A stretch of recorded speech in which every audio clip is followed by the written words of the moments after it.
Hey students, Editing Ryan here. So at the time of this recording, like right here, I have already finished recording all the rest of the video. I just have this intro to do because I just wanted to say a few quick things now that I'm done recording before the video actually starts, just to tell you guys. And the first one, this video is obviously very, very long. I was originally projecting it to be like 20 minutes. I don't know how it got to be this long. I also have no idea why I'm sitting on a chair. Hold up. Okay, that's better. Also, I'm not even gonna lie. If you just want to on the progress bar below, you see like the sections for the different days, I think. Unless YouTube just breaks it, which it probably won't. But you can just skip through this entire intro. I honestly won't care. If you just want to see the video, go ahead. Anyway, back to before. This video is like 2 hours long. As a result, my lazy self has decided that I am not going to heavily edit this video. It will be edited, but very minimally. Really the only thing that I have planned is just putting pictures.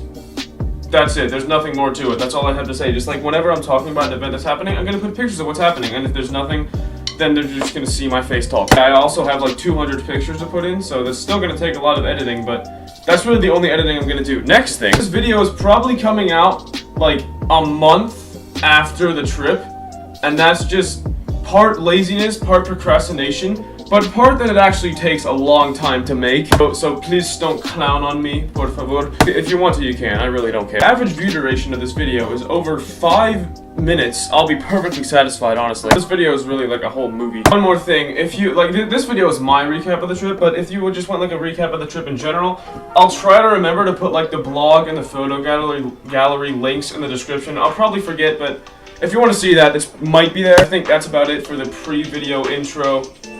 I hope you enjoy. Let's go. Back in the middle, it's gone. She I smell cologne. Yeah, I just signed a deal, I'm on. Yeah.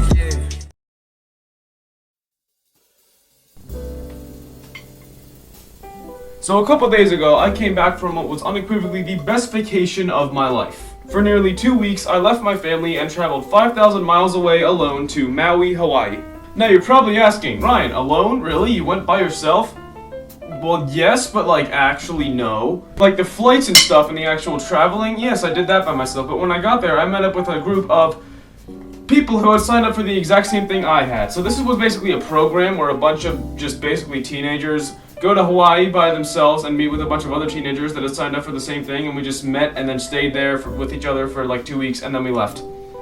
So that's what I did. As I said earlier, it was the best vacation of my life, and it's not even close. This video, I'm really just going to be going through every single day, what we did every single day, the main events, the little tiny things that happened on the side, and I'm also going to be going through every person, yes, every single one of them, and saying, I don't know, something about everyone, because I'm not going to forget any of them. The video is also probably being posted 2 or something weeks after the trip, because I procrastinated recording this, and all of next week I'm occupied, so I'm going to have no time to edit this. And there's gonna be photos just randomly through this video of the trip because they posted a photo album for all the kids, so that was pretty cool. But I'm stalling for time at this point. So first, let's just go through every individual day, and I'm just gonna talk, and you're gonna see photos of every day. I don't know, I'm terrible at speaking. One was arrivals, and it was definitely the least eventful day of the trip because we didn't really do anything. That morning, I had woken up at 4 a.m. East Coast time, which is actually 10 p.m. Hawaii time. I woke up, I went on a plane to Denver from Baltimore.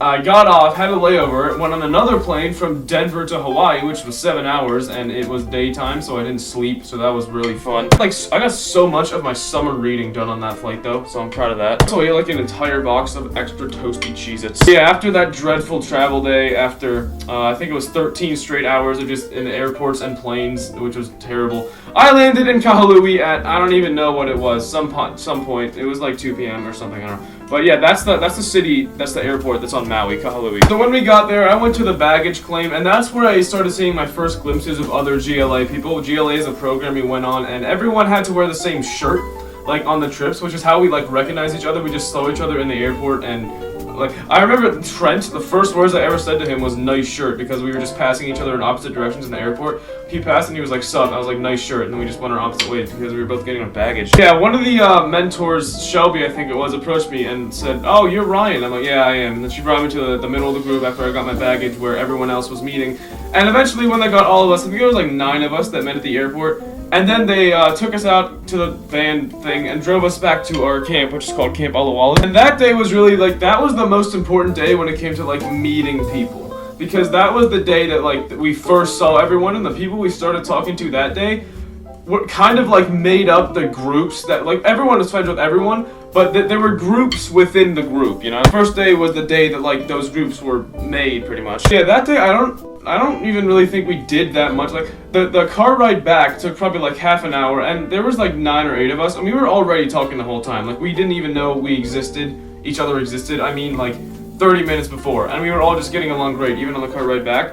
And me and Trent were talking like on the car ride back just after we met about like, we're going to get to camp and we're immediately going to go in the water, so that's exactly what we did. Our group of people that had arrived at the airport at the same time we did was the second big group that day. I think, like, most of the camp was already there when our group got there. So me and Trent just got to camp and literally just went in the water immediately. And that's really in the water. The first days when we started, like, talking to people that weren't in our van. Because we were already pretty much friends with everyone that was in our van. We had us do the easiest swim test of all time, which was literally just, like, tread water for 5 seconds and lay on your back for 5 seconds. And then we were allowed to swim. So that, like, I don't really think we actually did anything that day. Like, we went out, we swam, we met all the people, we started making new friends, we started talking to everyone.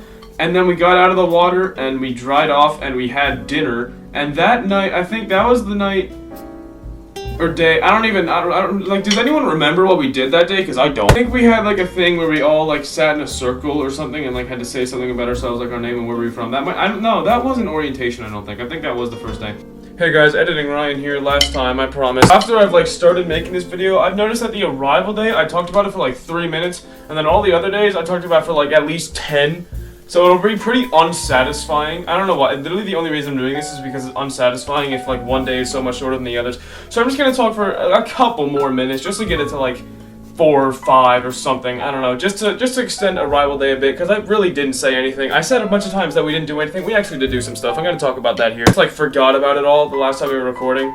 Which, you know, I forget about a lot of things because I'm dumb, so reasonable. First of all, first notable thing, when I got to the airport, Shelby, remember how, like, Shelby, like, met me at the airport? She said, like, oh god, wait, I forgot mid-sentence. Wait, she said that the flight I came to, whatever, you know what I'm talking about, from Denver to Hawaii, was apparently one of the most commonly delayed and late flights in, like, all of United Airlines.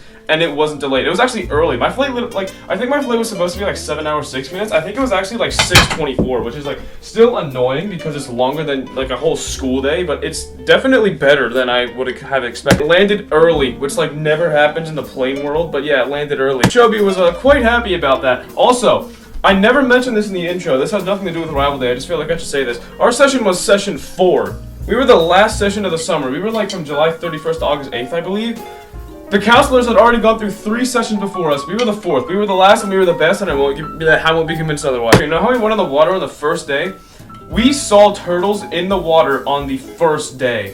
I think that was one of only 2 days in the entire trip where we actually saw turtles like in the water, and it was the first day. We were in the water for like 30 minutes the first day. I don't know how. I missed the pause button! I get annoyed when that happens. I do that a bunch of times in this video. Just wait and see. Remember Sophia told me the first thing that, like, because me and Trent came on the bus thing together. Sophia told me the first thought she ever had of us was, damn, they're tall. So that's pretty cool, I guess. And also, it might seem weird, it took me and Trent were like always a duo, and Trent and Jacob were always a duo, but it took like a good like 3 or 2 or something days before like the 4 of us actually became really good friends. Like the first day on Arrival Day, like we barely ever talked. It was just the 2 duos, you know. The boys are eventually going to come together, and that's exactly what happened. I think that's enough talking. I think I've added enough length to Arrival Day to, I don't know what the word is. You know what I'm talking about. So, yeah, I just had to add this quick segment from editing Ryan. That's about it. Back to your regularly scheduled video. After that, really, we just went to bed. Like, nothing really memorable happened that day. I think they just gave us most of the time to just talk to ourselves. And then we woke up the second day. This is where it starts getting interesting. Our first full day was probably one of the most fun days. Honestly, we just had orientation, which was basically just them telling us the code of conduct and us getting to know each other. And then we went to the beach, just a beach that wasn't our home camp beach. It was actually like a good one. So I'm gonna go into a little bit more detail here. I think either on the first or second day, the start of the second maybe, or the end of the first, I don't know. They taught us our like the way we were going to take group photos for the rest of the trip, which was actually really useful. Like every group photo we took, we were always standing in the exact same position. So here's the first one that we ever took. It was the first day, and yeah, after that, everything went down. The beach, well, no, I guess I should start with orientation, shouldn't I? Okay, so orientation, they basically had us eat breakfast first, and then we did orientation, which I've said like 5 times in the past 5 seconds, but they just had us sit in a circle, and including the counselors were in a circle. We like passed a ball around or whatever and answering questions that were on the ball. It was like an icebreaker activity. We all had to say our name, where we were from, and stuff.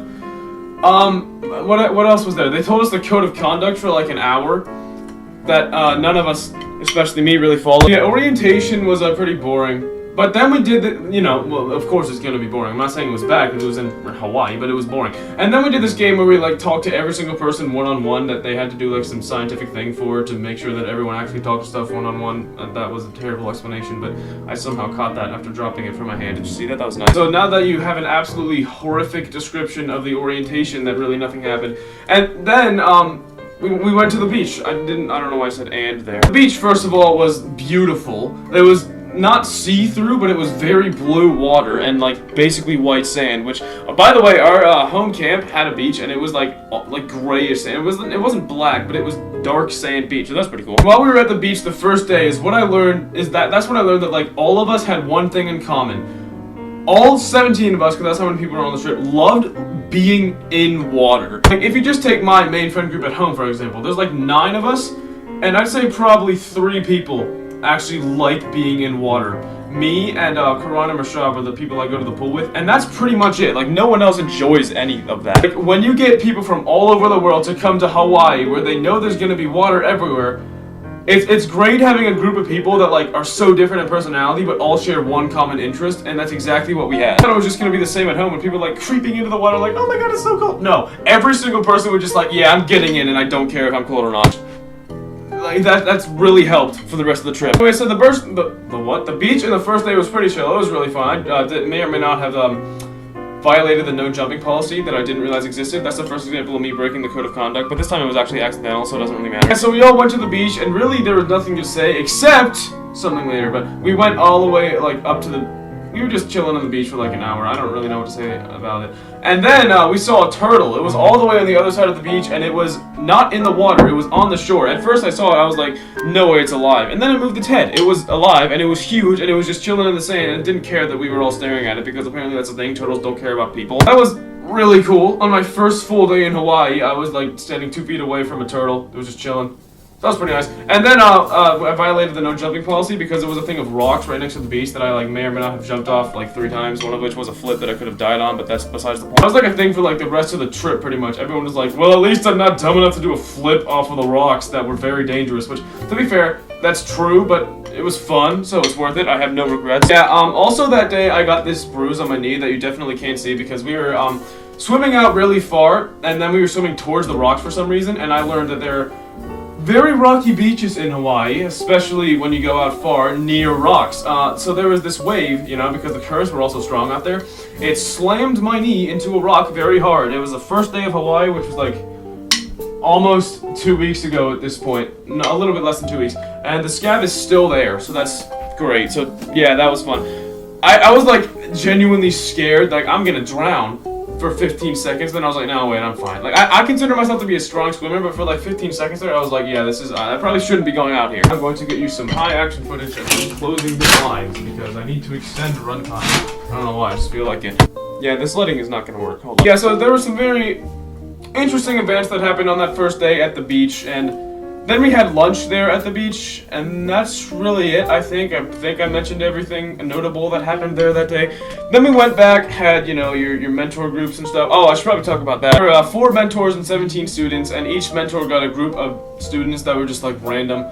And that was the group that, we like, did everything with. Like, there was always mentor groups at the end of the day. Not always, but most days there was mentor groups at the end of the day. We just met up and just talked about random stuff with a bunch of people that we previously had not known, and it was actually really cool because I like my mentor group. We had the unequivocally the best mentor group, Emma. Sorry for the lighting, by the way. I know it sucks, but I'm too lazy to move my Chromebook, so you deal with it. So yeah, after the beach, we just came home. Nothing really happened. We ate dinner, and then we had mentor groups. We talked about the worst things we'd ever done, because that was my mentor was Shelby, with the elite mentor group, and our first thing that we ever did was talk about the worst things that we've ever done, which apparently that like helps you break the ice with a bunch of other people that you barely know. It was pretty cool. We talked about that for like an hour and a half. Then that was done, and I went into the second best mentor group for a couple minutes who was just finishing, and I missed a lot because they were talking about like they had a whole Hawaiian lesson and they were talking about like the menstrual cycle or whatever. Then after that was done, we had basically like every night they just gave us free time after dinner. Like we either had mentor groups and then free time, or just one huge chunk of free time after dinner. Like after dinner every night was just like the best part of every day, except for surfing day and maybe the first day. And so that was a really fun first day, one of the best days of the trip in my opinion, because I got to know everyone that day especially. And then the second day was Road to Hana. Road to Hana is basically a road, wow, that goes all around the island of Maui to the far east side. That's the right? Yeah, east is right. East side to the town called Hana, which you couldn't have possibly guessed probably, and then it comes back, it like loops around the entire island. It was really fun. First of all, the views are like amazing, and like, if you feel like you're driving through the Amazon rainforest, like it goes from desert to rainforest in like 3 minutes. And then there are it's hard to explain, there's just like walls of trees everywhere, and there's also drop-offs. And there's also no guardrails, so, you know, our driver was talking to us about this, like, a lot of people could possibly literally just, like, die. So that's great. All in all, our drive was probably, like, not including the stops, we probably drove for, like, at least 4 hours that day. Including the stops, of which there were 4 of, it took, like, the entire day. We had breakfast at, like, 6:30 that day. We were gone from 7:30 or something until basically like 4 p.m. The driving was beautiful. Our tour guide was really cool. He was just talking to us the whole time. Like usually tour guides don't talk about anything except the tour, but we were actually just like talking with our tour guide just about like random stuff. It was pretty cool. I don't really think there's anything else to say about the drive itself except the drive back, which I'll get to later. I'm going to talk about the 4 stops we went to. The first one was called Sandy's Banana Bread, where we got, wow, banana bread. It was some place that Gordon Ramsay had gone to on, if you don't know the show Gordon Ramsay Uncharted, he basically just goes to random parts of the world and gets the best ingredients because that's exclusive to that part of the world to make the best dish and competes against a chef from that area to see who did it better or whatever. So, he went to Hawaii in one of his episodes, and he went to this very same banana bread store to get Hawaiian banana bread, because apparently that's a thing that's good. And then we went to the exact same place, and oh my gosh, it was so good. Best banana bread ever made, easily, I ever eaten, certainly. There was like $8 a loaf. They literally just gave you like a whole loaf of banana bread to eat. But yes, nothing really much to say about that, except Gordon Ramsay had been there, and it was absolutely phenomenal. I loved it. Next stop was this botanical gardens place, where there was a bunch of just like exclusive Hawaiian plants like taro and koi and a bunch of other stuff that I can't remember. So we were just touring it and looking around. It was like probably an hour long. It was also very hot and sunny, except when it wasn't, because it also rained there. Yeah, Hawaii is like Maryland. Like it has mood swings for weather, except like more severe, but it's understandable. That was also like the only day that it rained, but you know, it always rains on Road to Hana according to the mentor, so it's fine. We got really lucky that it barely ever rained the whole trip, except that day. We were just touring around, looking through all the stuff. It was pretty cool. There was this huge, like, rock wall that existed, so that was also pretty cool. And then eventually we got to this huge hut that I forgot the name of. Someone tell me the name, because I can't remember the name of it for my life. But it started raining, like, while we were there. We had, like, a talk inside it, and then we left, and then it started raining, so we were like, hey, we have the lunch supplies. Let's go back in the thing, because it could hold all of us easily, and eat lunch. So that's what we did. We ate lunch inside that little huge hut thing. That was pretty cool. And then it got really sunny while we were inside, because of course it did, because Hawaii has mood swings for weather.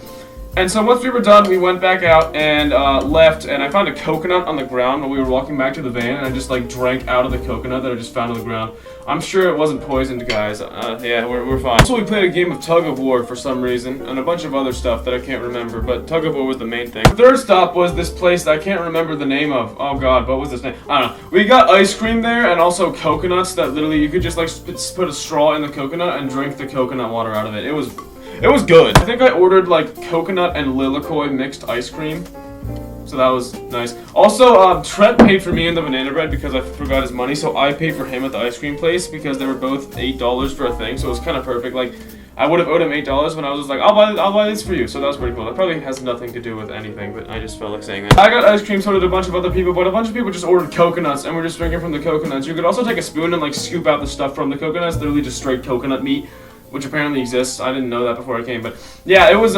good, because of course it is. It's a Hawaiian coconut. It's gonna taste good. Yeah, we stopped there for probably just like 20 minutes in the afternoon to get a snack. And then our fourth stop, which was the best one, we went to a whole waterfall and swam in swam in the pond that a waterfall is going into. It was so fun. Probably spent literally like a whole hour in that waterfall. Again, the common theme between all of us is that we all loved being in water, and that certainly came into play here because the water was freezing. And I'm sure in my main friend group there would have been like just the 3 of us that might have gone in the water and everyone else wouldn't have gone in. But all of us went in the water and it was so fun, and we got to jump like right next to the waterfall. There was this thing that we could have jumped off on top of the waterfall, but they didn't let us because there was a no jumping policy, which at this point we were actually aware of.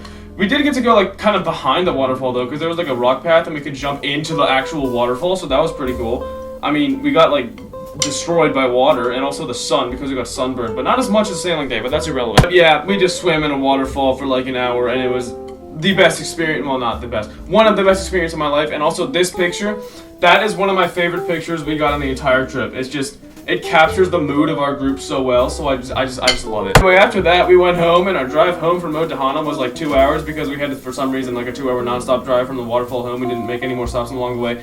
A lot of stuff happened on that drive. Exactly what? Honestly, I don't know, but actually I do. Our tour guide, remember our tour guide? He was telling us stories about like Hawaiian true crime for like 20 minutes. That was pretty cool. And then the kids just took over the talking, and the only thing I'm gonna say is that the mentor in our van was Megan, and she has selective memory, and like she erased that memory of the ride home purposefully from her brain. Like, it was funny, but it was so bad to her to the point where it wasn't funny. So she literally just like erased the memory because she like hated it so much, which, you know, perfectly reasonable. We were kind of talking about very unorthodox topics for about an hour and a half, so I can see why. There were like 9 of us in the van. We had all just come from swimming in a waterfall. And, very interesting drive, which I think you already gathered from my description. After that abomination, an excuse for a drive home that took 2 hours and traumatized Megan for life, we came back and, it was like already 4 p.m., so we just had some free time until dinner, and then we had dinner, and then we had mentor groups. We probably, I don't know, we had mentor groups like half the days that we had free time after dinner. So, we might have not, I don't know, but we either had that or free time, and, I guess we just... that might have been the day where we played that like weird card game that I'd never even seen before. I walked in like, because I had just finished my shower, I just walked into the cafeteria. There were like 6 people playing a card game and they were already starting. I just like got a chair and I was like, yo, can I join? They were like, sure. So that was pretty cool, and that might not have even been that day. It probably was, I don't know. Overall, road to Hana, W day. 2 out of our 4 stops were food stops, which you know I love. I'm probably forgetting some things from each day.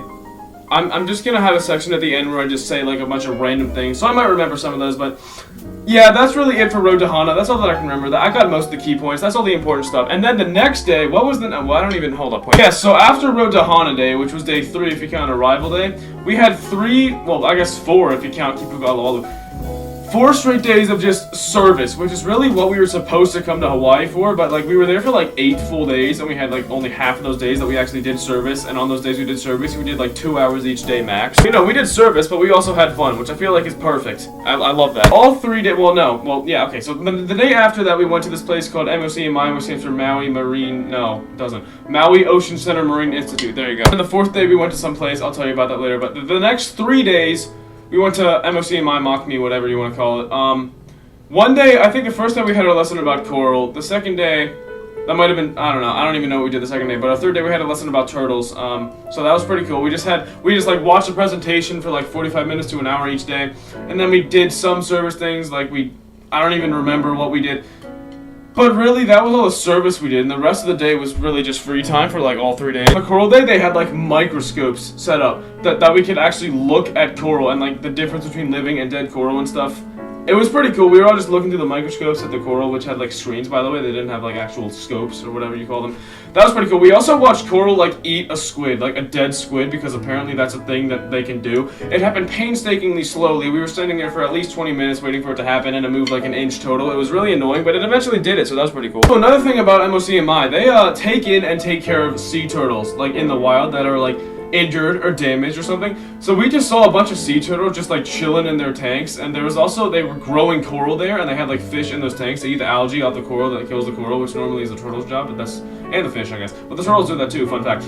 But it was pretty cool, just like there were tanks everywhere of just coral and turtles that we just got to look at, like huge sea turtles. I'm talking like 3 to 4 feet long, because that's how long they get. And the place we did that was really cool. On the first day of MOCMI, we played this thing of Jenga. We split up into 4 teams, and it was like, you took out a Jenga block thing, but each block had a question on it, and like depending on how hard the question was, you would get points, and if you knocked it over, you lose 7 points or whatever, and if you got the question right, you just gain the points.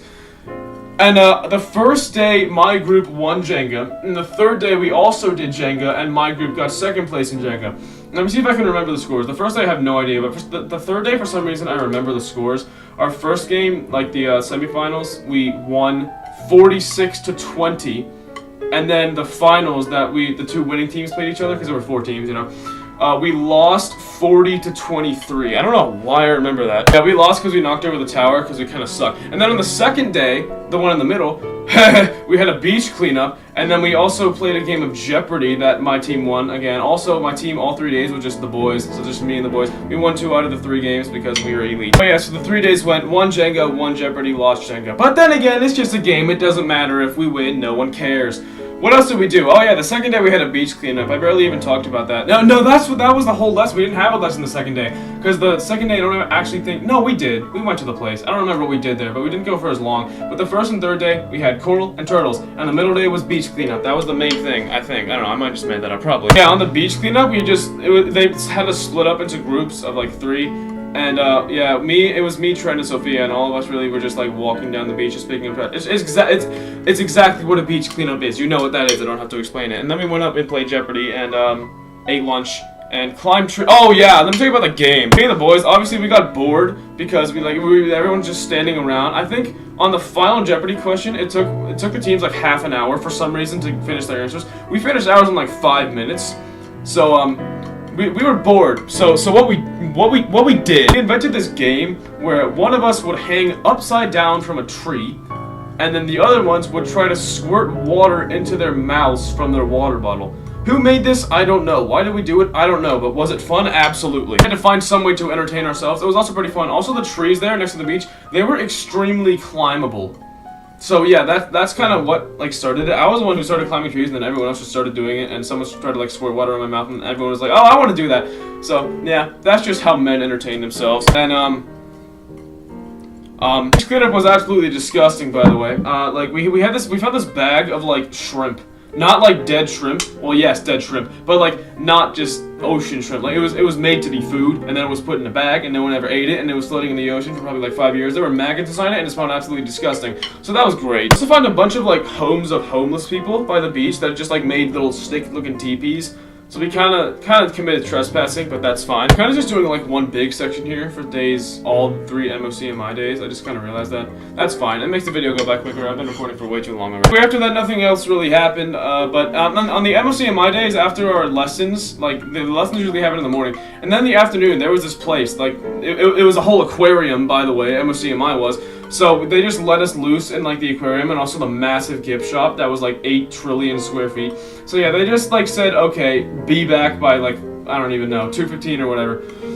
Ah, sorry, that was disgusting. But they let us just explore the aquarium. So that was pretty cool. There was this huge dome thing that there was like a 3D movie on, and it was pretty cool. I don't know what I was talking about because I got distracted. I've been gone for like 2 minutes because the Dolphins just scored 2 touchdowns. They just scored 17 points in like 30 seconds. Excuse me, but it's a very significant event. I don't know what I was talking about. I don't know what I was talking about MOCMI. I'll just resume from there. So the Seahawks and the Texans both just scored at the same time. So, sue me.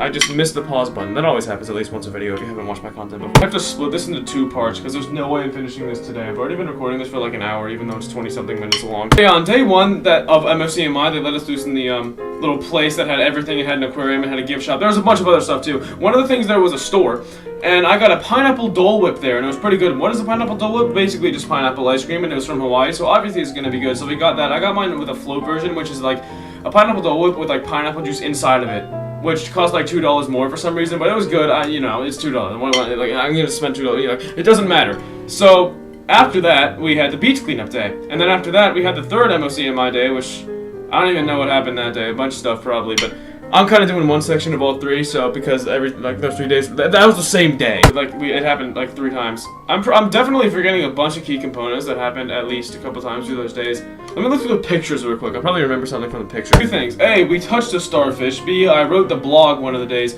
And C, there was the one day we had this thing that the counselors called Goofy Games because I had no idea what to name it. It's bad, but you know, it's fine. Because it was really fun because it was really stupid. Basically what it was, they split us up into 4 groups based off like what part of a hamburger we were or something. I don't know. Ask them. I don't know. But what, like they had us, they said send up this person, send up your best dancer or whatever. So they did that, and it was basically just like one group would vote on who was the best. It sounds really stupid in my description, but it was like the most fun game that we played for the whole trip. I had my my specialty dance that I may or may not be demonstrating here in a minute.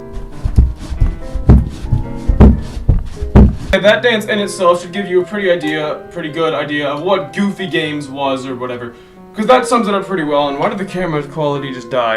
It gets so blurry when I do this. Alright, hold on, wait, let me I'm gonna figure this out, but I'll manage. We also touched a turtle shell and a jar that had a dead baby turtle. That's gonna annoy me. The quality's gonna be really annoying. So at the aquarium, we got to saw turtles, like, really up close. Like, right there, like, right next to us. Which, you know, we got to see that in the wild a couple times, but, like, it was clear blue water, so we could clearly see the turtle. It was really cool.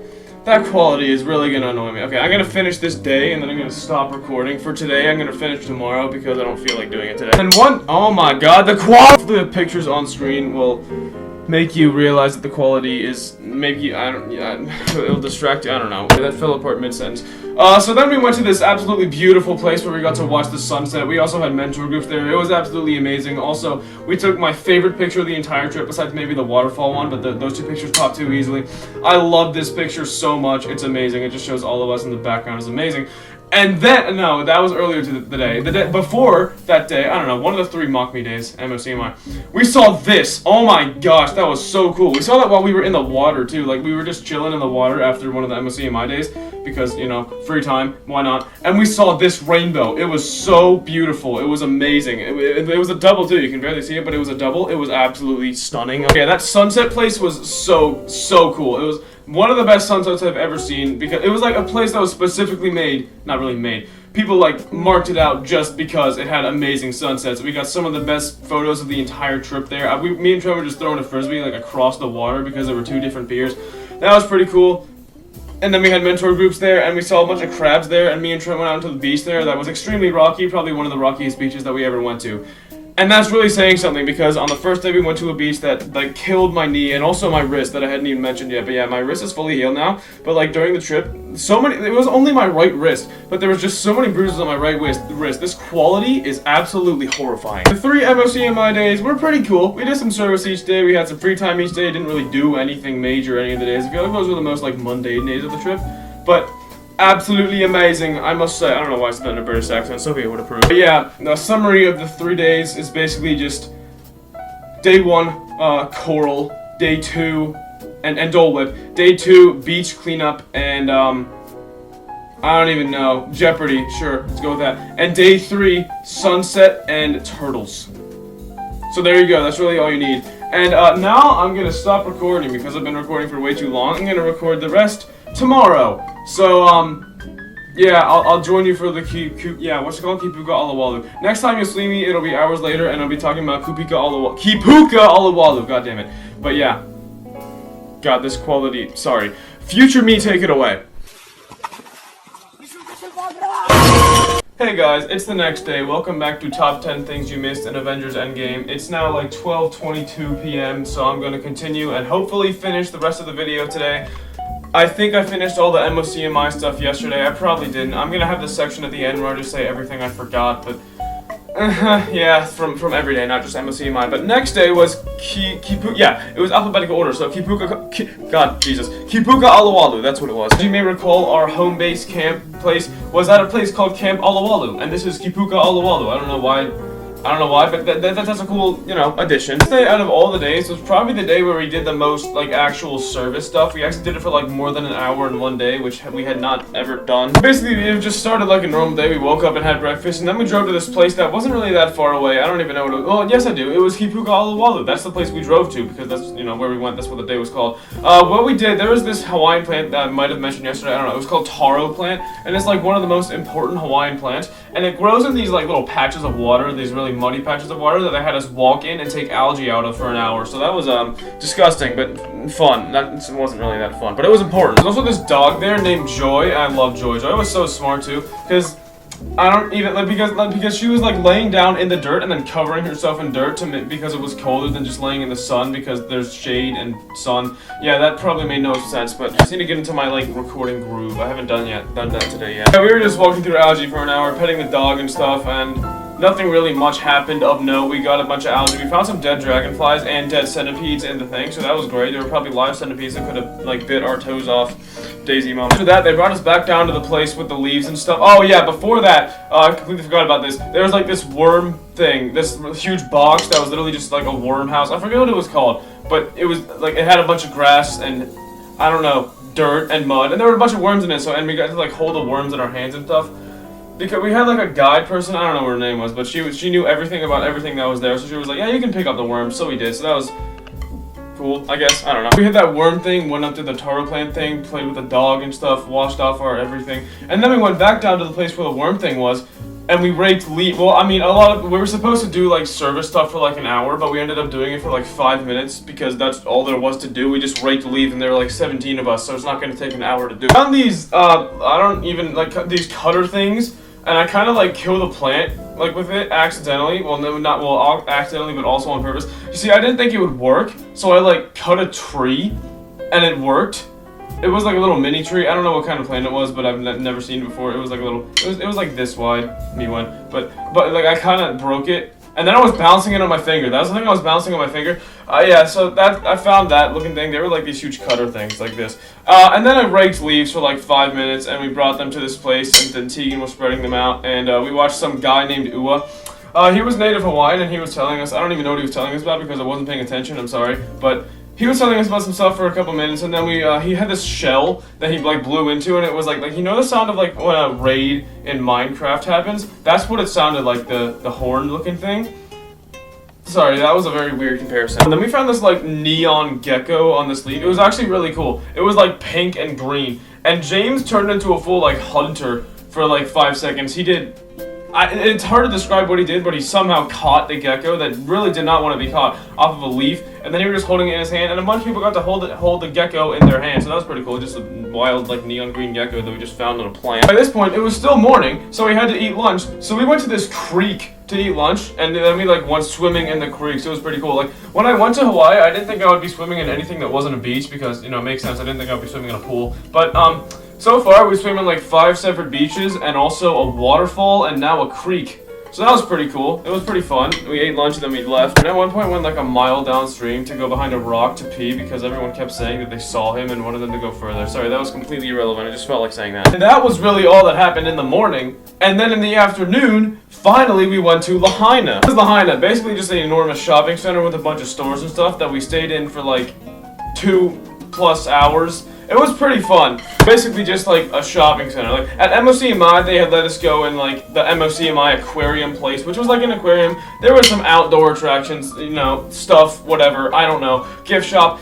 But like Lahaina was just basically just a whole town with a bunch of stores. They just like drove us there and said, okay, be back in 2 hours, and just left us to do whatever we want. That was pretty fun. Me and like 5 or something people immediately went to go get shaved ice, which had an obnoxiously long line by the way, but it was worth it. The shaved ice was so good. I got this little blend between banana, cherry, and blue raspberry.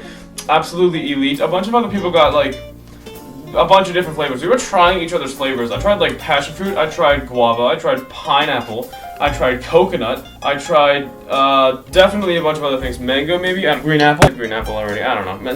Then, oh yeah, I know what we did next. Then we might have got Monster Energy for some reason. The whole kind of I said drip. The whole kind of trip we'd be talking about playing like, I don't even know, some kind of game, but like if you didn't do what you were supposed to do, you had to like drink Monster Energy, which is kind of like any drinking game, but we're teenagers, so it's not legal, except for Anne, because she lives in Germany. We just went and got some Monster Energy, and we got, why do I keep messing up saying Monster Energy? Jeez. And we got a bunch of other people to buy it too, so then we just had like 10 or something, just bottles of it. And before this trip, I never actually had it in my life, fun fact. Other people bought just various other items. Trent bought like a $25 t-shirt, because everything was expensive in Hawaii, by the way. I haven't even mentioned that. Everything is like 4 times more expensive than it is on the mainland. I bought this weird looking, this thing. I bought this thing. It's right here, right next to the Chromebook. It's a shot glass. No, I do not use shot glasses. I just collect them. Emma bought a $40 sweatshirt for her sister, which was way overpriced, and also milk, which she was very joyful about. I got milk! But Lahaina overall, it was really fun because we really just had 2 hours with no mentors. We could just do basically whatever we wanted, and so we did. I said pretty much nothing that we actually did at Lahaina, but just the entire experience itself. S tier. After Lahaina, we drove home, and then we had those, that was the day we had the mentor group games. One of them was the pirate game that I'm gonna try to explain in the 15 seconds. So there's a person, there's 4, well, okay, you can split, there's 3 roles, and you can split your group how you want to with those 3 roles. One role is you're not talking, you're signaling to another person what to say. But the person, which is okay, I'm doing a horrible job explaining this. So, there are bean bags on the floor, and there's a treasure chest that you have to put the bean bags in. The people that are trying to find the bean bags cannot stand up and cannot, well, they can talk, but they're blindfolded, they can't see. They're getting their directions from someone who cannot see them, who is getting their directions from someone who can see them but cannot talk. Hopefully you understand, you probably don't. Our group kind of threw that exercise the first time we did it, and then we got it in like 5 minutes the second time, so that was kind of cool. Then you had the hula hoop one that was excruciatingly annoying, but our group was elite at it. We had 6 people, and we had to try to lower a hula hoop, but everyone, like, you couldn't grab onto it, you had to lower it like this. Like, it just was resting on your finger, and it was resting on 12 people's fingers. 12 fingers total. Also, you couldn't like take your hand off the hula hoop, or you lost. So it seems really easy on paper, but it definitely took patience. The other one was this like lava tube thing that I thought was really easy, but everyone else kept throwing for some reason. It was like a 5x5 grid, and there was one path that you have to step exactly 25 times, and you have to step on each thing once, and it was like a path that you took. And I found that easy, but everyone else kept like missing, and I was like, bruh. You know, I didn't give enough credit to my group there. They got it pretty quickly. I just feel like I got it first. I'm definitely giving myself too much credit, but you know, everyone else carried me on the what's it called? The first one, the pirate one. Other than that, I'm reading the blog. I don't really think we did anything else of note that day. I've already been talking about today for way too long. Today, just that day. I don't know. You already get it. So yeah, if I forgot anything, I'll say it at the end. And that was most of the notable things that happened on Kipuka Olowalu Day. Oh, what did I just say? Kipuka Olowalu Day. Yeah, Lahaina was elite. Next day, best day, second to last day, surfing and sailing, absolutely elite. I loved it so much, and so did everyone else. Okay, also I forgot, on Kipuka Olowalu night, we did games with the Monster Energy. Again, I messed up saying Monster Energy. I keep messing it up! We had like Paranoia, which I'm not even gonna attempt to explain because I still don't even really understand it. And then we played Truth or Dare, which was elite. And so was Paranoia, just not as elite. Incorporated the Monster Energy into it, finally didn't mess it up, and like people have to drink and stuff. So yeah, that happened. That was pretty cool. I took a shower at 3 a.m. that night because I couldn't fall asleep, fun fact. I didn't even talk about that. I drank a bunch of Monster Energy before I went to bed. And, I fell asleep, and then I woke up at, like, 2 in the morning. I couldn't go back to sleep, so at 3, I just took a shower, because I was wide awake. And then I went back to sleep at, like, 4, and then I woke up the next day. And this day was the best day. Surfing and sailing, absolutely elite, everyone's favorite day. I loved it so much. The first thing we did, shock, was surfing. We had the absolute best instructor. He was absolutely elite. We got to the surfing place. The start of the day was the start of any other day. And then we drove to the surfing place, and I dropped my stick. That was very important. They told us to get into groups of like 4 to 5 people, so we did. Me and the boys all got in one group, and then like the 4 of us were just in one group. And we got this guy as our instructor. His name was Jedi, as in from Star Wars, like that was his legal name. He was the best instructor. Here's why. He brought us out so far compared to the rest of the people, and like everyone else was kind of like they weren't like actually pissed, but they were like, why did you get to go out so far? You know, perfectly reasonable. Yeah, we just went to this truck with surfboards and stuff, and I don't even know what I was talking about before. It's been like a minute off camera, but yeah, we went there. We got surfboards, and then we had to carry them to the beach. By the way, they were huge. They were like twice as tall as I am, and it's not an exaggeration. Sorry, that was absolutely disgusting. We brought them to the beach. They were also very heavy, so it was kind of annoying, but we ended up doing it. He had to sit us down, and then for like 20 or so minutes, he just taught us how to surf, but like on sand. Like, he taught us all the methods, the two methods of not surfing, like paddling, whatever. I don't know, not paddling, because we don't use our feet, because they're still on the board. But moving, were butterfly and scooping. That was a great description. He taught us that. He was also drinking his coffee while he was instructing us, that says a lot about his personality. He basically taught us everything we needed to know. Trent had already done surfing. He lives in Chicago, but he surfs in San Diego all the time. So he already knew most of it. That's just the thing. And then we went out really far, so that was cool. Our group went out like 3 times longer than any other group went out. And the current was really moving us. Like, we had this point that was like this huge pine tree that we were always supposed to be like perpendicular with or whatever. We kept like moving because the current kept taking us. We were just like, bruh. But once we got out there, the actual surfing, oh my god, it's so fun. First thing, this really has nothing to do with surfing, but that beach, the surfing beach, is the single beach that we went to in Hawaii that we saw the most amount of turtles. I probably saw like 5 turtles on that beach alone that day, and we were only there for like 2 hours. But yeah, also, my man Jedi, our instructor, was just talking to us about random stuff, but then like he was looking behind him, and he could tell so long before a wave came in if it was a good surfing wave or not. So he was such an experienced surfer that he could tell all of us what to do at the same time, and like without even touching any of us, we could get a wave without his help. He would just like instruct us on what to do, like do this kind of paddling. Okay, now stand up, look behind you, look over your shoulder, make sure to go straight, or like whatever he was saying. It was actually really helpful, and it was amazing because he helped me. I think I caught like 7 or something waves. It was so cool. Even 7. There's no way it was 7. It was probably at least 10. Yeah, turtles, and then waves, and then just the surfing itself. Just like what I was not expecting. It's like, you know, you're going to catch a wave, like what, like you actually feel the pull of the wave like on you. I was not expecting that. Like when I go to the East Coast all the time to do like boogie boarding or whatever, just like randomly in the beach or whatever. I don't know, that was a terrible description. But like, you don't feel the wave pulling you, it just kind of happens. But surfing, like, you can tell when it's gonna happen, and it's so cool. Just, I don't know, adrenaline. I'm one person that just, I love like thrill and adrenaline, and just the feeling of just standing up like while a wave takes you. And because we were so far out, it took us like a minute for each wave, so like it didn't stop, it just kept going. And like, as long as you had your balance, which, you know, if you stood up and didn't fall down, you were gonna have balance for the rest of the ride. It's just like paddleboarding, but you're moving faster. But you also don't have paddles. I don't know, it was so fun. Also, Tegan, he does not have the right to be as good at surfing as he was. This man was a natural. I don't know how, he got like every single wave that came his way. Trent did too, but like, for some, Tegan got like more than Trent, I feel like, because like, I don't know. And then me, I feel like I got a lot. Like, me and Jacob both got a lot, but Trent and Tegan were just like elite. So we may or may not have run over each other a couple times because we were like crossing paths. I ran over Tegan once. I think Trent ran over Jacob once, and Trent also ran over Tegan once. So Tegan just kept getting run over. Also, the one that I ran over Tegan, he was like doing a thing that he was laying down on the board while surfing. So he didn't fall off, because like, how's he gonna fall off? He's laying down. I did, but he didn't. He just kept going. We literally ran into each other and it didn't affect him at all. I just completely wiped out on that one. It's fun though. Wipeouts add a throw factor. I love wiping out. It's so fun. Also, I got a really bad leg cramp and I couldn't move for 10 minutes, so that was really fun too. But other than that, it was great. That's enough about surfing. I think I got most of the key components. After that, we just brought them back to the truck, which was even more annoying than bringing them there because we were all like waterlogged and dead and stuff. And the surfboards again were heavy and like 9 feet tall. Taller, I think. I think they were like at least 10. So yeah, that was it for surfing. I think I got most of it. Oh god, and then we got sailing. So like pretty much right when we were done with surfing, the mentors were just like, okay, we're gonna go sailing now. Like, there was no break. Like, between the point where we put away our boards and boarded the boat for sailing was probably like 15 minutes. That was all just like drying off and like waiting for the other people to come back, really. So that was cool. I don't know. We had lunch on the boat. We didn't eat lunch in between them. So we just boarded the boat, and we were on the boat for the next 5 hours, and every single person got sunburned to hell. Back. Like, I swear to God, they would, sorry, I had a mental breakdown. But they told us to put sunscreen on a lot, which is good for them. Like, the mentors, like, every 30 minutes would go around telling everyone, put on sunscreen, put on sunscreen, put on sunscreen. And we all did. Like, none of us didn't do it.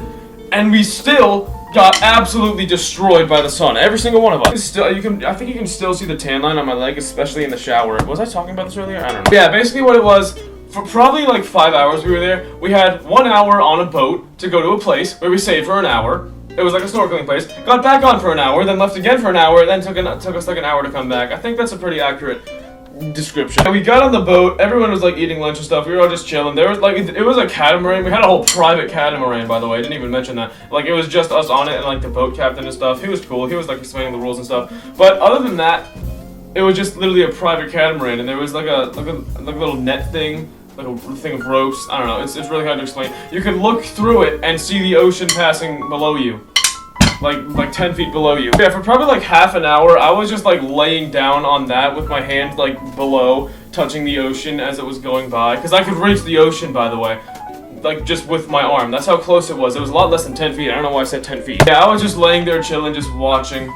It was so cool. It was amazing. And then we got to our first snorkeling spot. I think, yeah, our first snorkeling spot was like, we could see Camp Olowalu from where we were. Like, if we really wanted to, we could probably swim back to camp, but no one did, because we were really far away. On that later. But yeah, so they gave us goggles and a snorkel and fins. I got in, and 5 minutes in, I realized, you know what? The snorkel and fins are both kind of dumb. The snorkel, because I don't use it, and it just takes up space, and it's annoying, and I don't feel like putting it in my mouth. I tried to use it once, and there was like water in the thing, so I just didn't use it.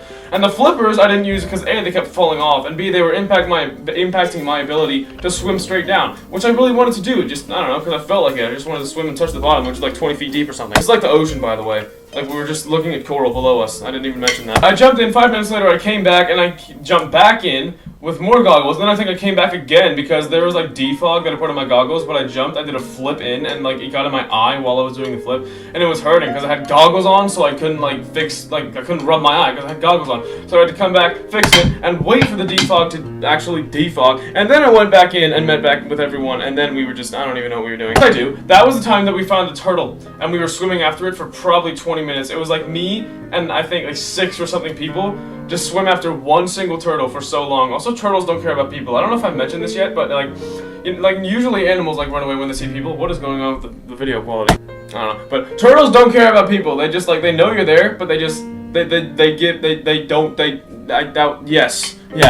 care is what I meant to say there. I could have saved a lot of time and effort by just saying they don't care. We were just swimming like a foot away from it. It was just chilling. We were following it for a while. It was pretty small for a sea turtle too. It wasn't really that huge.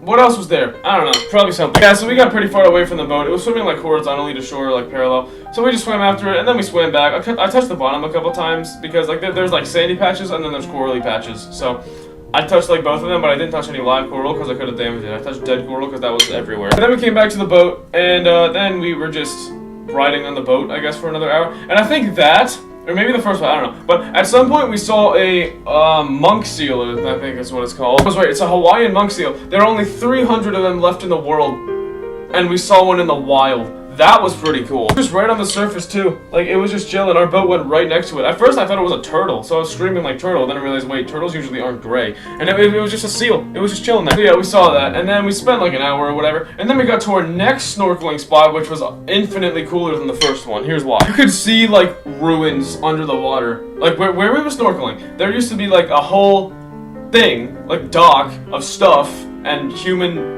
shops or whatever. I don't know, that was a guess. Yeah, and like man-made stuff. And then there was some hurricane in like the 90s that like knocked it all down or whatever, so now it's just all at the bottom of the creek, and there are coral reefs being made on top of the ruins, and also there were sharks there, so it was really cool. It was so neat, like looking down and seeing like clearly man-made things, just the ruins of man-made things. I don't know, I've said that way too many times, but it was so cool. So that's where I saw my one shark in the wild. That day I saw a bunch of turtles. Also, there were a bunch of flying fish that day, which I didn't even mention, that we just saw from the boat. I saw a shark that day, and I saw a seal that day, and a ton of turtles. But that shark, it's not dangerous, and it was swimming like 20 feet below me.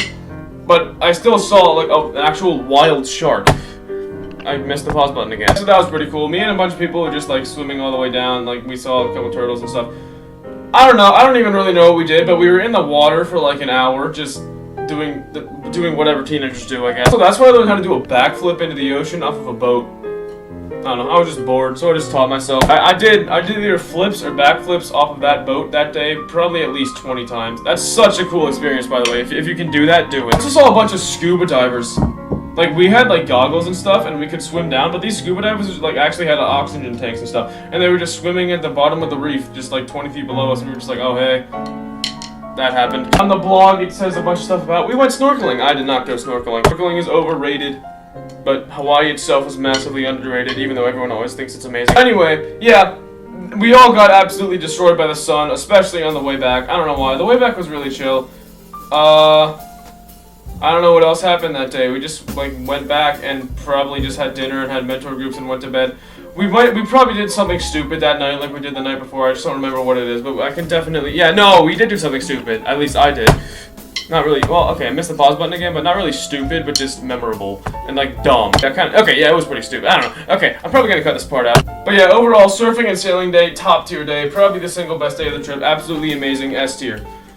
And then the last day, which was Haleakala and Luau, definitely top 3, maybe top 2 day of the trip. Not because of Haleakala, because, you know, Haleakala, which is the volcano that we went up, it was cool, you know, of course, but the luau, and just that night also, because anything went that night, so we just did like the dumbest stuff we possibly could.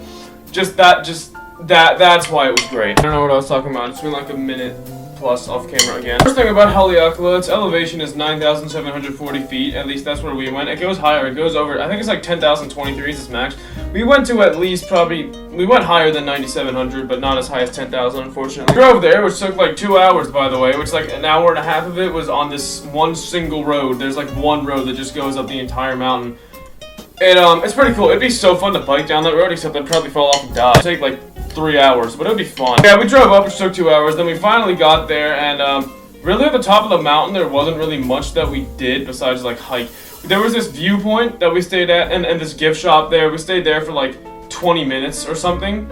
And then we went up to the viewpoint. May or may not have gotten yelled at a park ranger because I went off trail twice, but that's neither here nor there. I will say, it was a great photo spot. Like, it looked like a postcard. That's a comparison my mom always makes, but it did. It looked so beautiful.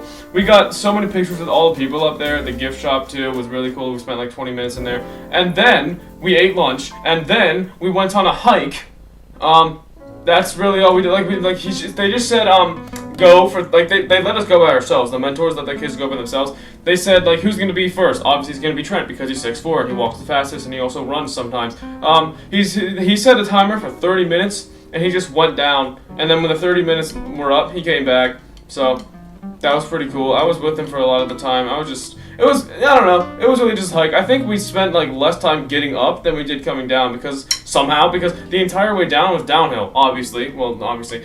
But we ran a little bit of the way up, and somehow we didn't lose energy, I guess. Yeah, just not a lot. It was also hard to breathe because it was at 10,000 feet. But yeah, a lot of people didn't even really do the hike. They just went like 10% of the way, and then just like laid down and just talked about random stuff. Random stuff. But after the hike, we took a group photo, and then really, like, at the top of Haleakala, we didn't really do much except that. We just enjoyed the views, hiked, and we were in the gift shop. It was really cool, but at that point, I thought there was going to be more at the top, you know. I thought at that point it was a bit of an L day. It was still a W, but I was expecting it to be like a mega W, so it was a bit of an L because it was kind of underwhelming. Then the luau came, and that's what turned it into a massive W. Like the day, I mean. So on the drive back, which also took 2 hours, oh, I didn't even mention this. This is completely irrelevant. We were above the clouds. Like, we were looking down at clouds. It was really cool at the top of the mountain. Like, even like an hour before we got there, we were like driving through clouds. That's how high up we were. Also, apparently people say Haleakala, like just the mountain itself, which is, by the way, actually a volcano, not a mountain. It's dormant, but that's neither here nor there.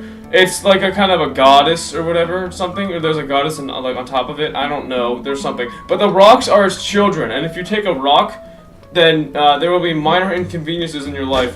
So we threw a bunch of our children off a cliff, but we didn't actually take any of them. So then we drove back, which took 2 hours, and bro, karaoke is so fun. Probably seemed really out of pocket to someone who wasn't there, but our entire van was just doing karaoke like the whole time on the way back.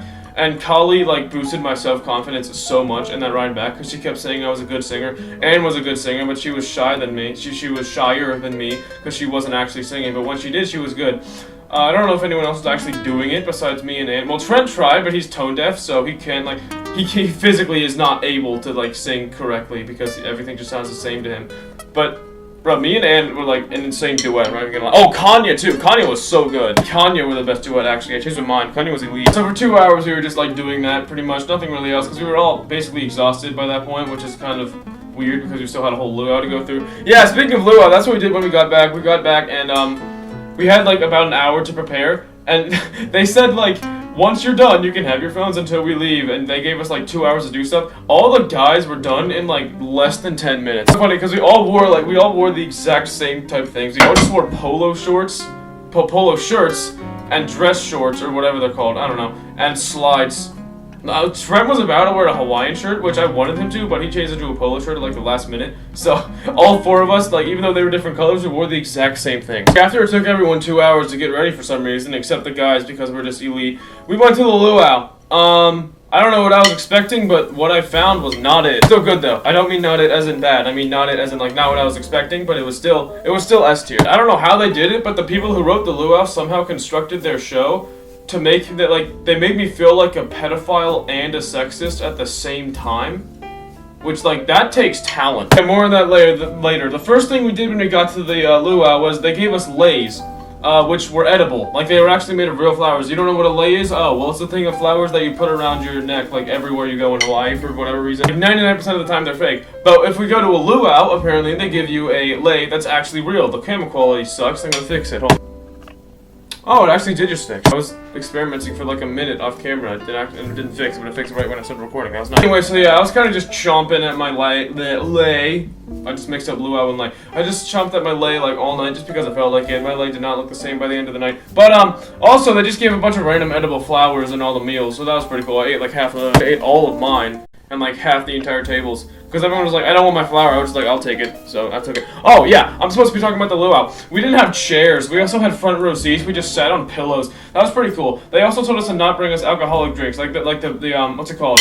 Mentors told the people beforehand, don't bring alcoholic drinks, which, you know, that's fair. And obviously we're not going to get a pina colada with alcohol. We are definitely going to get a pina colada without alcohol in it, which I did like 4 times. It's amazing, by the way. Try it. It's so good. So there are really 2 parts to the luau. There's like the actual luau, and then there's the food. Let's talk about the food first, because that's clearly more important. Yeah, first of all, it's a 5-course meal. It's a whole 5-course meal. Second of all, you don't order food. They just bring every single person the exact same thing. And to be fair, it's really good, but like you don't order food. You do order drinks though. You do order drinks. They give you like edible flowers on every single plate you get that I ate all of, so that's nice. First course was, I didn't even like realize it was a course. It was just a salad, which, you know, in a 5-course meal, of course there's gonna be a salad first course. I ate like not even half of mine because I knew there were 5 courses and I was like, there's no chance I'm gonna eat this whole thing when I know there's like better stuff coming later. So I ate some of mine, and you know, it was good. It was, you know, it was obviously good, but it did not compare to the rest of the meal, which I knew. Second course, it was kind of like our appetizer. We had, I'm gonna try to describe what we had, but I'm gonna fail miserably. I think this was the one with the poi sauce. I don't know if that was what it was called, but I remember it did have it was pink sauce! It was actually pink sauce. No, it was purple. It was pinkish, I don't know. It was like lavender colored, kind of. So I guess it's not pink, it's purple. But yeah, there was like this pork and stuff, and these weird things wrapped in tea leaves. I don't even know what they really were, but I know they were wrapped in tea leaves, and I had one, and it was pretty good. There's definitely something else in that same course, but I cannot remember it right now because I'm stupid. Then,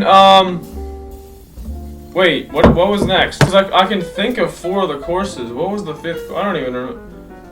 I don't know. Okay, I'm just gonna say before I know. And the entree, that may or may not have been next, but sue me if it's not. It was so good. That was the best course. First of all, best steak I've ever had, which is really saying something because I've had a lot of steak. It was phenomenal. Okay, I don't think you realize how amazing it was.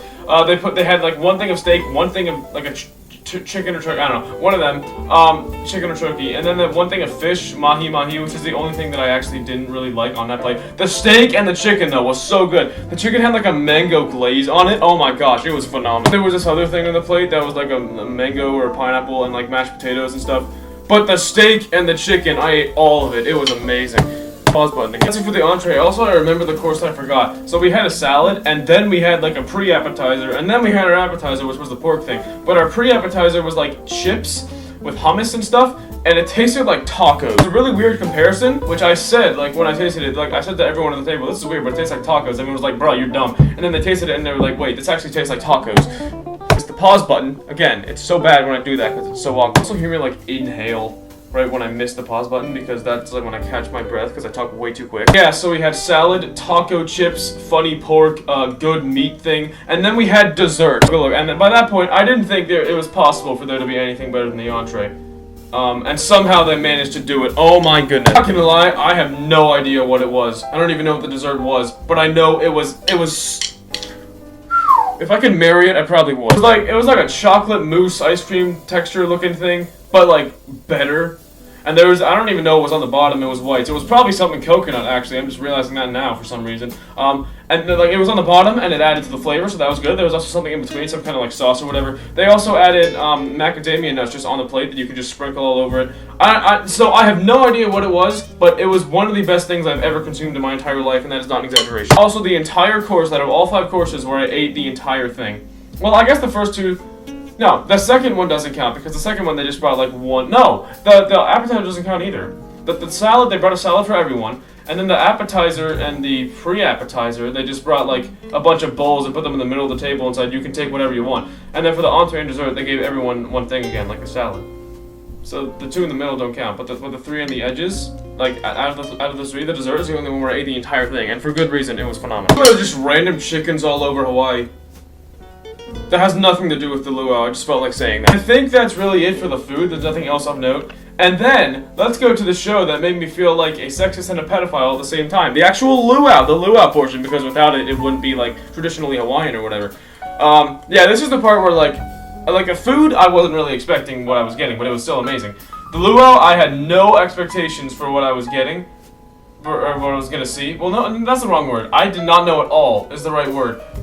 Yeah, this is like far weirder than, not weirder, far different from anything that I could have ever imagined. Also weird. Yeah, they also just like came up at random times during the meal to do like little short shows that were like max 5 minutes, like during the courses. But after we were done was when the whole like hour-long show played out. I'm gonna summarize that show in 15 seconds or less. 1. Women shaking ass. 2. Men shaking ass. 3. Hawaiian instruments. 4. It told like the whole story in a very like dancey way, like the story of the island of Hawaii, which we already kind of knew, but it was cool. 5. Lili Uokalani. 6. I don't know, Zozantheli. Why is that the word that came into my head? I was thinking of any Hawaiian word and I thought of Zozantheli. 6. It took a lot of practice, obviously. 7. Loincloth. They put way too much trust in. Next number, I lost count. Coconut bras. Also, beautiful sunset. It was amazing. Like, the pictures we got in that sunset were phenomenal. I probably showed a bunch of them already. Probably showing more of them right now. But they were so cool. Another one, voiceover. Another one, light show. A lot of actors. There were probably like 50 people involved in it. It was a lot more than 15 seconds, but hopefully you get the gist. If you were there, you know. You know. Overall, it was definitely a show. Loved it though, it was amazing. There was also this one, camera quality sucks again, sorry about that. There was also this one guy that we just kept looking at because he moved those hips like there was no tomorrow. After the show, all the actors were like available to take photos. So we did, like me and the boys all just took pictures with him just because of how how iconic this guy was. He was amazing, he was so cool, but that's my man right there. That was an absolutely horrible description of the luau, but hopefully you got enough because that's all I'm gonna say. I don't feel like running this for any longer. And then we went home after the luau, and before I left, you know, my brother did this exact same trip last year, by the way, which I didn't remember. Before I left, like the last thing he said to me before I woke up that morning, because I had to wake up at like 4 in the morning, so I didn't see him in the morning I left. The last thing he said to me the night before I left was, don't do anything stupid until the last night, because that's luau, and anything goes that night. So granted, I had already done some really stupid things. But nothing really compares to that luau night. So when we got back, it was actually pretty tame for a while. Also, I forgot to mention this, but yesterday, the day before this, Surfing Sailing Day, was s'mores night. That's nothing to do with the luau. But yeah, this night, it really was like any other night. We all just hung out on the beach, just talked. I don't even really know what we did, didn't really do much. And then after that, we kind of just went to bed. We just had like 3 hours of like normal free time, and I was like, when is anything stupid gonna happen? And then, by this point, all the kids had already made a group chat, right? And for some reason, like, the first and last nights were the only 2 nights that they let us have our phones in the cabin at night. And the first night we couldn't do anything because we didn't really know each other very well. But by this point, all of us were, like, knew each other really well and were really good, like, acquaintances or friends or whatever. I didn't just say friends, that's the right word. Yeah, we all just kind of texted in the group chat, yo, wanna sneak out? 17 people in our camp. At midnight to 1 a.m., we got 10 of us to sneak out. Over half the camp snuck out on the last night. It was so cool. I mentioned this, but there are a lot of stars in Hawaii because there's barely any light pollution and it's in the middle of the Pacific Ocean, so even if there was, it wouldn't really matter because there's no land mass around besides the big island, which is really too far away to have land pollution. But the stars are so clear. For probably like an hour, all of us were just laying there on the beach, just talking with each other and staring at the stars at the same time.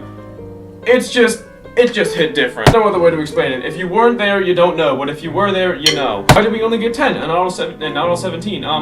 Well, for one, I know Jacob and Tegan were like already asleep. Me and Trent both snuck out, but Jacob and Tegan we couldn't get because we didn't feel like waking them up. We probably could have woken them up and they would have came out, we just didn't. So either they were asleep or we just didn't include them. I don't know. That wouldn't have been my choice. That would have been other people, but that would have only been like a couple people, maybe. But probably most of them were asleep. Like, as I said, it was midnight, and it was a very exhausting day. I mean, we just climbed a volcano and done God knows what at the luau for like 4 hours. Yeah, so, we all met around midnight, and we didn't go back to our cabins until at least like 3:30 in the morning. What did we do for 3.5 hours? Dark right now. Ryan's phone.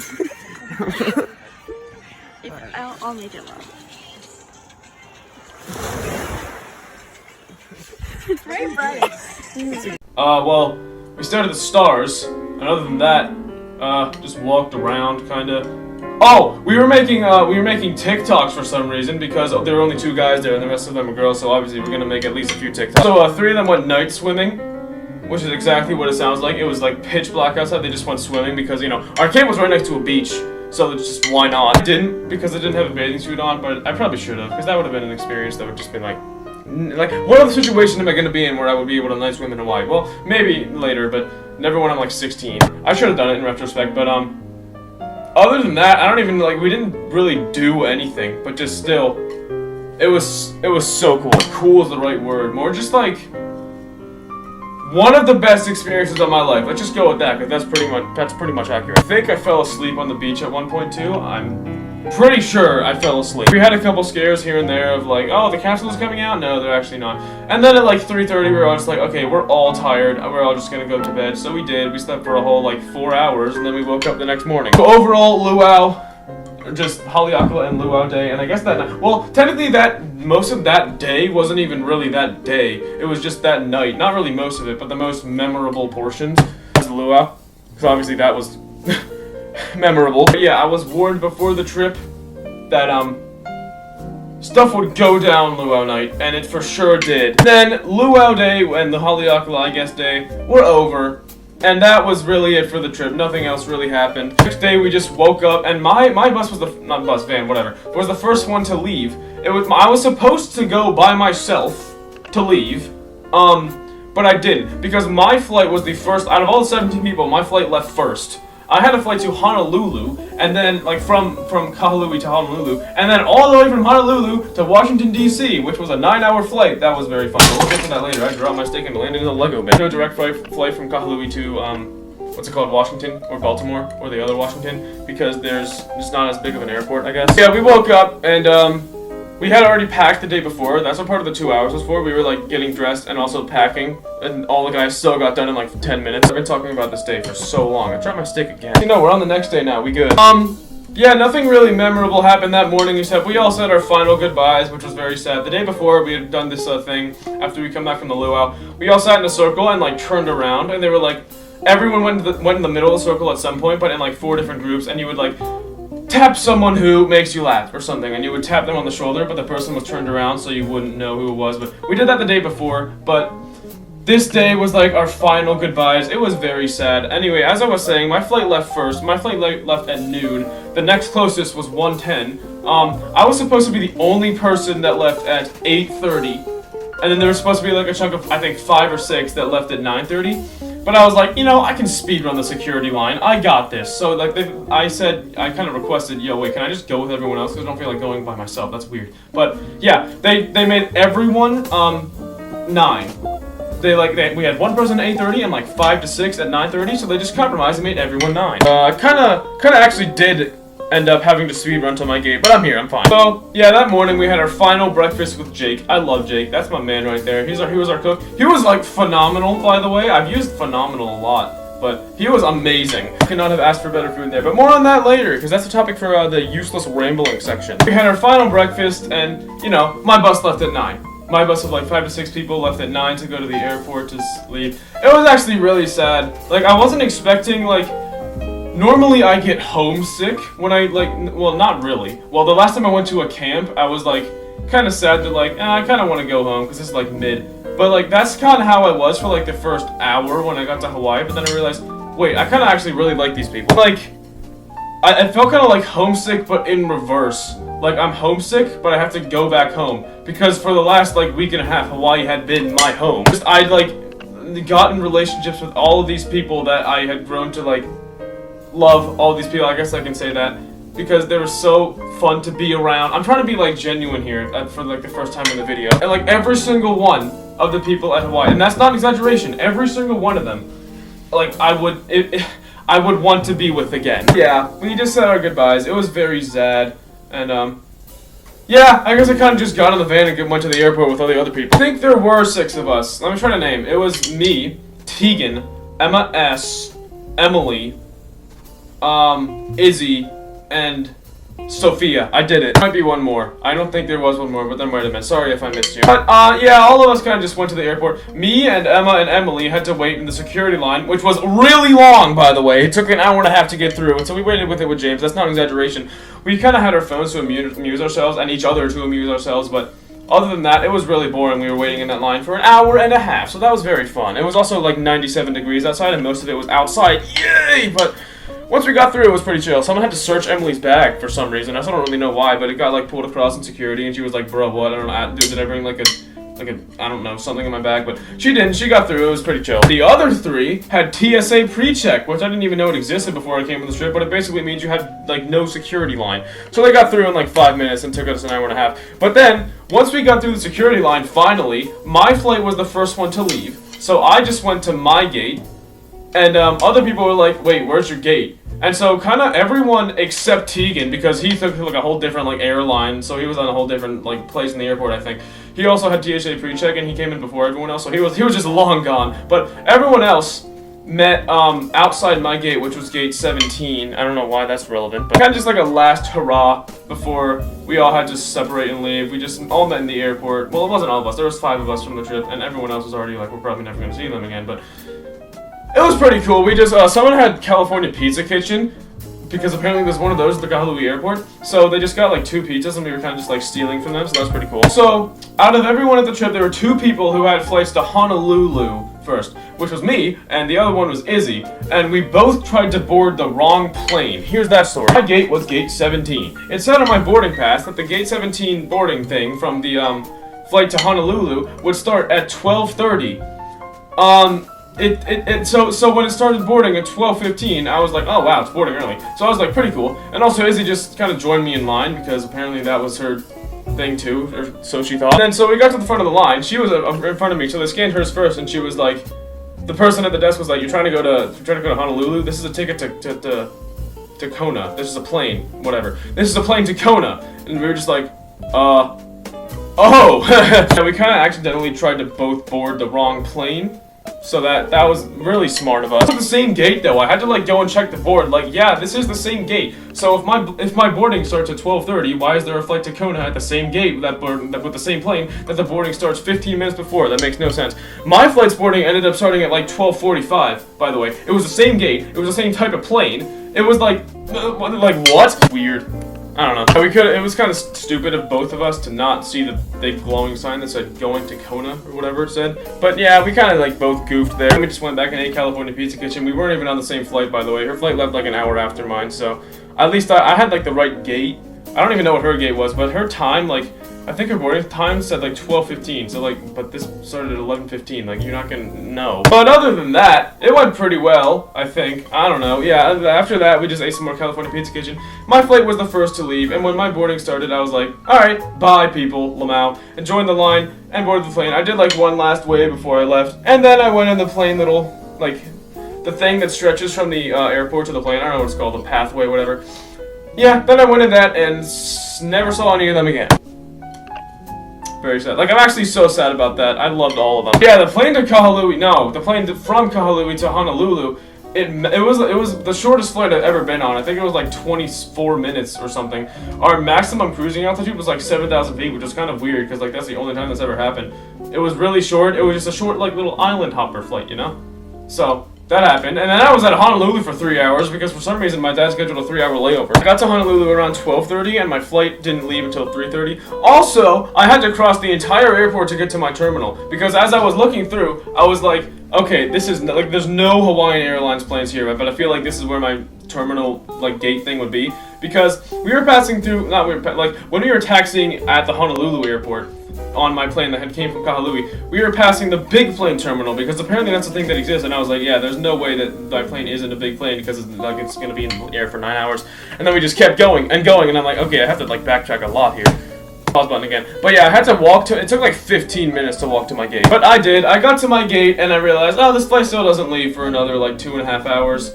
Let's just explore the airport. So yeah, basically for the next 2 hours, I was just like walking around the Honolulu airport just because I was bored. There was also a California Pizza Kitchen at the Honolulu airport, so that's what I got for lunch. I was like, because I just had like one slice at the Kahului because someone else got it and gave me a slice, and I was like, hey, this is pretty good. And I saw the same restaurant at Honolulu, and I was like, yeah, might as well. So I ordered a pizza from there. I turned gay for a moment because I ordered a pink drink from Starbucks for some reason. I think I had like one sip of one of my friends that they ordered in like 2019, and I just remembered, like, it was the only thing I recognized on the menu, and I remembered I had like one sip of it, and I was like, I remember that being pretty good, and I'll probably be perceived as gay. I'll probably be perceived as gay, but I'll never see any of these people again. So that's what I did. It was pretty cool. It was actually pretty good. I got lunch and a drink and got some water for the plane. And then I went to my gate, sat there for like half an hour. Oh yeah, and also I just walked around the airport for like an hour and a half. Came back to my gate and just chilled. I guess, I don't know, that was a terrible description. Also, by the way, the flight from Honolulu to Washington, it would be shorter if it was from Kahului to Washington. Like, I had to backtrack from Kahului to Honolulu, and then like I had to make up that ground from Honolulu. So that was just by the way. So I got on the plane. I had like my little boarding pass on my phone or whatever, because the one I got at Kahului was from Hawaiian Airlines, and then, like, because my flight was on United, so they were like, it doesn't work if it's a Hawaiian Airlines boarding pass. So I just had to get the one on my plane. So I did that, and I went on the plane, and I did not leave the plane for over 9 hours. I don't know how much sleep I got on the plane, but I know it wasn't none. Like, I had to have slept at some point. I first fell asleep when it was like already daytime. And then I woke up also when it was already daytime. Like the first half of the Pacific Ocean, I think it was, I was pretty much asleep the whole time. And then from there to the coast of the US, I was like on and off, I think. I do remember I was asleep when we passed the coast, because I remember falling asleep over land and waking up over water. But I think reversed, whatever, you know the same. But I was kind of on and off. And then like once we hit like Idaho or something, I was out until we hit like Ohio. Yeah, they gave us like a whole blanket. I had to make up very creative sleeping positions because I could not be comfortable. It's an airplane seat. I'm not going to be comfortable. And so yeah, I left Honolulu at 3:25 p.m. Well, that was the scheduled time, probably around 4. I left at 4 p.m. on August 8th, and I landed at 7 a.m.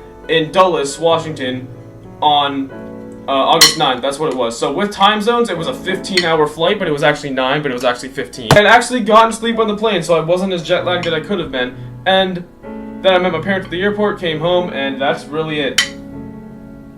That's really all there is. Oh, this video is probably already well over an hour long, and if you look in the bottom line, there's probably still a lot left. Lucky me. So as I said at the start, I'm just gonna do a little quick rundown of every day. There's no way it's gonna be like an hour and 20 minutes long, right? But I did that. There was my rundown of every single day, and now I'm just gonna talk about the. I might do my useless rambling now. Hold on. I was probably gonna. Yeah, I think I'm in my useless rambling section now. I was probably just gonna talk about the people, which I'll do that later. But for now, I'm just gonna do some more useless rambling and just about miscellaneous things in the trip that I either forgot to say or don't really fit in any of the things. First of all, I mentioned this earlier, I'm going to expand upon it now. The food! I was expecting it to be like any other camp food, just like terrible because they hired like $4 lunch ladies off the street or whatever. This dude, Jake, made the best food I've ever eaten. That's probably an exaggeration, but it was so good. I was like so overwhelmed by like how good the food was. It was actually so good. We pretty much had the same thing for breakfast every day. We just had like French fruit and like eggs, sometimes bacon, sometimes oatmeal, sometimes cereal, sometimes, I don't know, donuts or whatever. But it was always so good, and it was always like actual like breakfast, which I barely ever have. I usually just have cereal at home. So it was change of pace, and I loved it. I think the fresh fruit, I don't know why, but apparently that's like really good for breakfast. Lunches were the most L meal. They were still a W, but they were the most L because he just packed like sandwiches and stuff every day, which, you know, they were good. I appreciate it, but Jake's fresh cooking has nothing on those sandwiches. And the dinners, oh my god, the dinners, oh my god. There's so much to say about the dinner. They were so good. We had like a themed dinner every day. Like there was always a theme. Like we had an Asian night, we had an Italian night, we had a sushi night, we had a pizza night, we had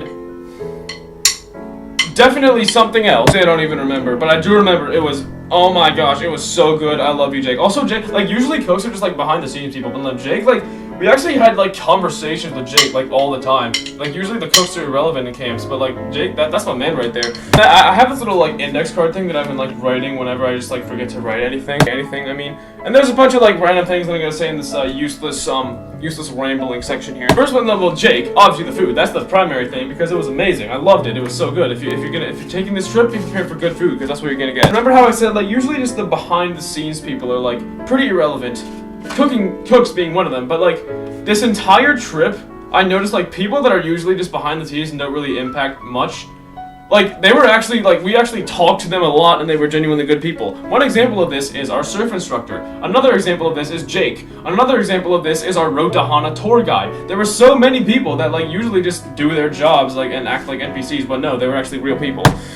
I missed the pause button again. So just, like, we got to know everyone on this trip. I don't know, I guess we were just a group of really social kids that all liked being in water. That really had nothing to do with what I was just saying, but that's what brought us all together. I mentioned the chickens at some point, I think. I don't even remember when. Yeah, for the first few days, here's another thing. For the first few days, they had a rule that, sorry, just had a seizure. They had a rule that, like, we were supposed to wear masks, like, when we were in enclosed spaces, like the ride. And since Road to Hana was, like, the third day, and it was a ride, everyone was like, oh, you're supposed to wear your mask, which we did for, like, the first, like, hour or so. And then we just took them off, and no one really cared. Like the mentors, they definitely noticed. They just didn't care. They're just kind of like, yeah, that's a pretty stupid rule, and even though we're supposed to do it, we can just let you do whatever you want, and we know they suck. So yeah, that's just another example of just everyone just kind of breaking the code of conduct just because it's inconvenient and no one really wants to follow it, so let's just break it, because why not? Another thing, I started pretty much every day, like, I woke up at, like, various times. Sometimes, like, I woke up at 5, sometimes I woke up at, like, 9, but every day I would just go out and just skip rocks on the beach. That's how I started my day every single day, and I loved it. There were so many, like, skippable rocks, I guess, on the beach, because, yeah, it was also another thing about the beaches in Hawaii. I definitely mentioned this before, but I just feel like saying it more. They were very rocky beaches. They said, like, the first thing the counselor said to us, like, on the first day when we got back was, like, you're not gonna wear any shoes when you go in the water? And we were just like, no, why would we do that? Because usually beaches have sand. No, beaches in Hawaii have a lot of rocks. I missed it. Oh, how many times am I gonna miss the pause button in this video? My god. But yeah, if they're in the beach, they're also gonna be on the shore. And so they were all over the shore at our main camp place. So I just started every day by skipping rocks. So that was pretty fun. Why I find so much entertainment for it. Another thing in the useless rambling section. You remember when we played like Jenga twice and also Jeopardy? There were prizes for that. Let me get them. Hold on. So you know how my team, me and the boys won 2 out of the 3 games. Here are my prizes. First, we got this bamboo toothbrush. You know, pretty cool. It's actually really neat. It's like actually a bamboo toothbrush. Wow, guys, it's actually a bamboo toothbrush. But then we have this, a stuffed turtle. I absolutely love him. His name is Sheldon. Tegan named him. His name is Sheldon because he has a shell. So there you go. I kind of just abused Sheldon there. I'm gonna put my toothbrush back in my drawer. Cool, that's it for prizes. I put my index card way over here. Okay, hold up. We got prizes for winning. That's really it. Next up, me and Trent swam like a mile out from shore at a home base 3 times before the counselors were like, yeah, you probably shouldn't do that. That's a lie. They said it, like, after, like, the first time we did it, but, like, they didn't enforce it until after we'd done it 3 times because we knew, like, me and Trent were like, yeah, we know you don't want us to do it, we just really don't care. First time we swam out to this little sandbar thing, except it wasn't really a sandbar because it was actually deeper because there was no coral there was sand. Because usually there's dead coral or rocks.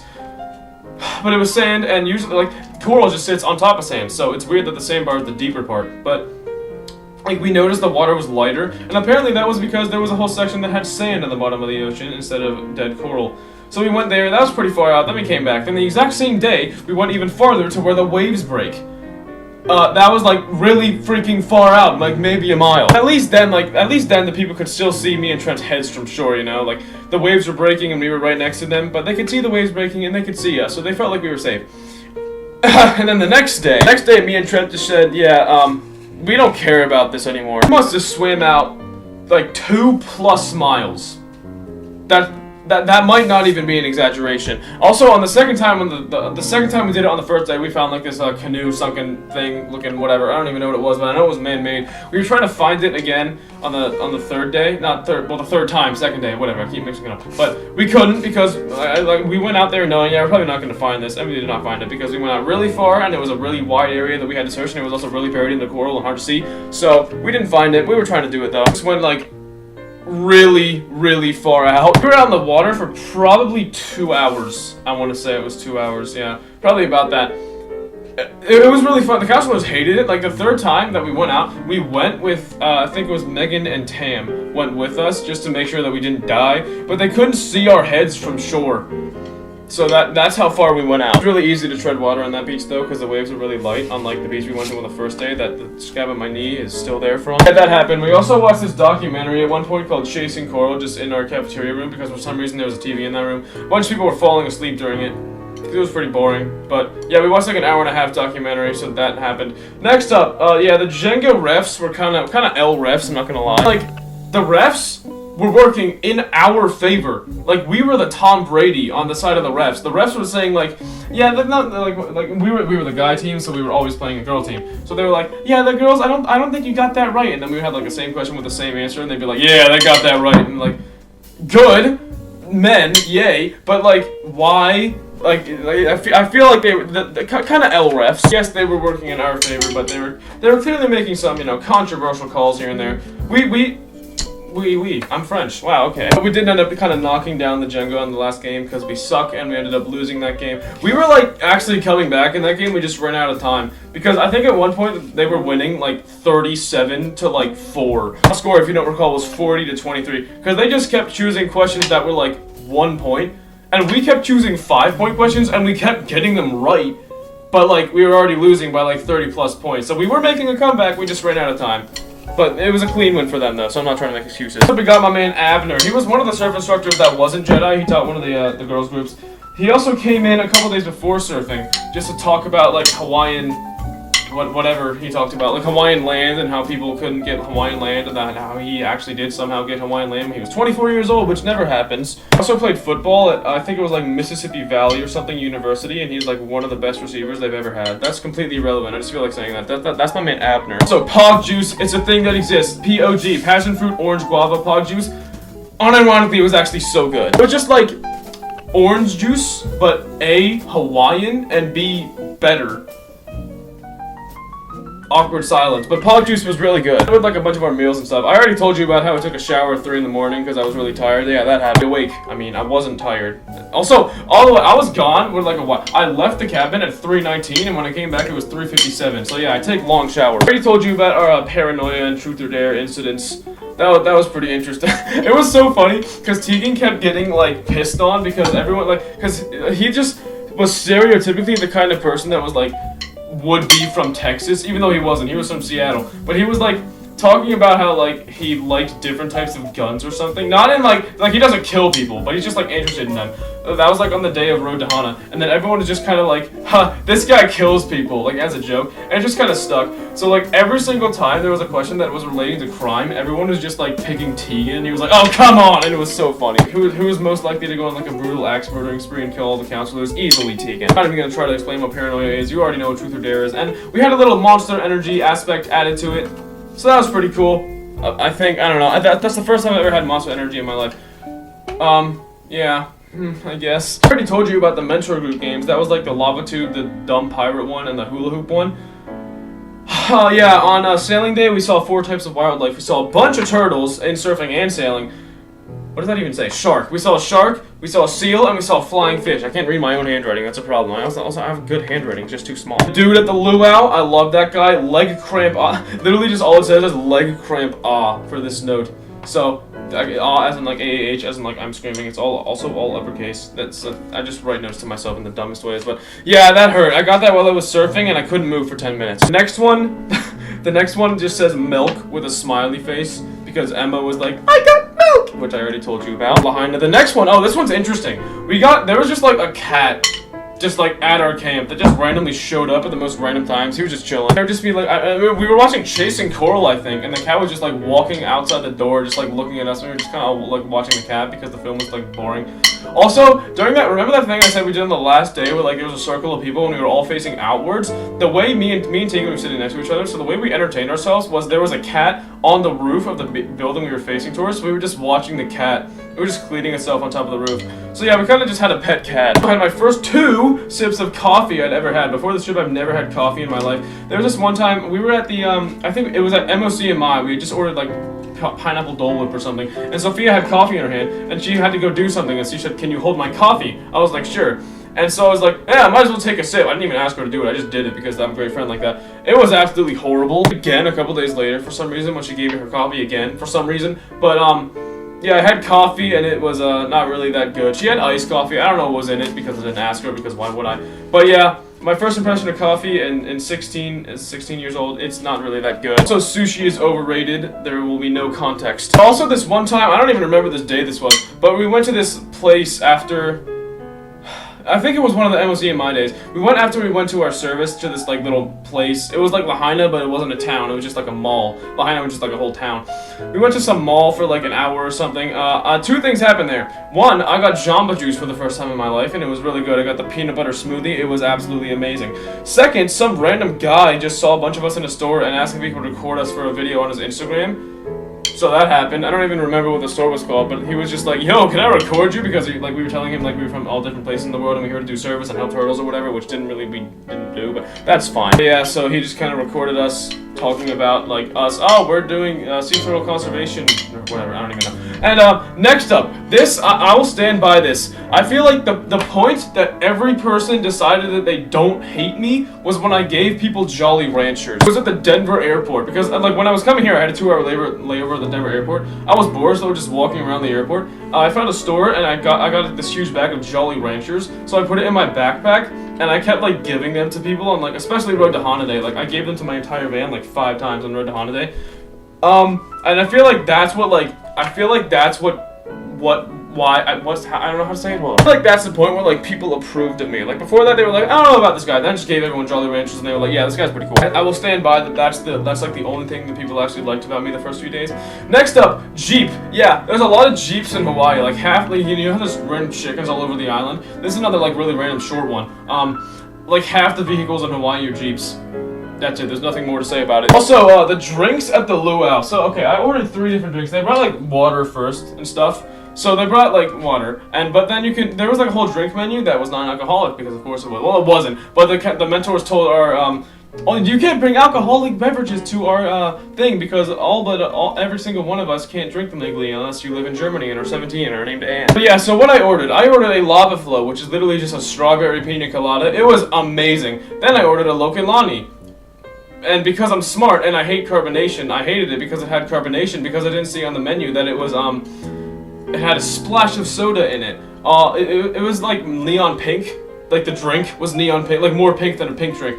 And that's not a joke. Well, it was kind of more like dark purplish, but it was definitely pink. And because it was dragon fruit flavored, it was pretty good. So I had 1 drink of that and I realized it was carbonated, so I was like, I hate this. So I didn't drink any more of that. I just drank water. And then I ordered a honey girl. What is that? I don't even remember, but I remembered it was really good. I think it had like I want to say it had like pineapple and like guava in it because I remember it was orange. Yeah, that's really what I ordered for the luau drink place thing. Also, Emma, who was sitting next to me, gave me a drink of her Shirley Temple. It was like even more carbonated than the Lokelani, which is really saying something. Like Monster Energy, right? I hate carbonation, but that, like, at least I can take that carbonation. Like, I still hate it, but I actually really like the flavor, and it's not excessively carbonated, right? I also got the pink one, the pink Monster Energy. It was, I don't even know what the flavor was, but I know it wasn't the original. It was pretty good, but I hated the carbonation, but I said that already. The Lokelani and the Shirley Temple were both extremely carbonated, so I hated them both. So, that happened. And,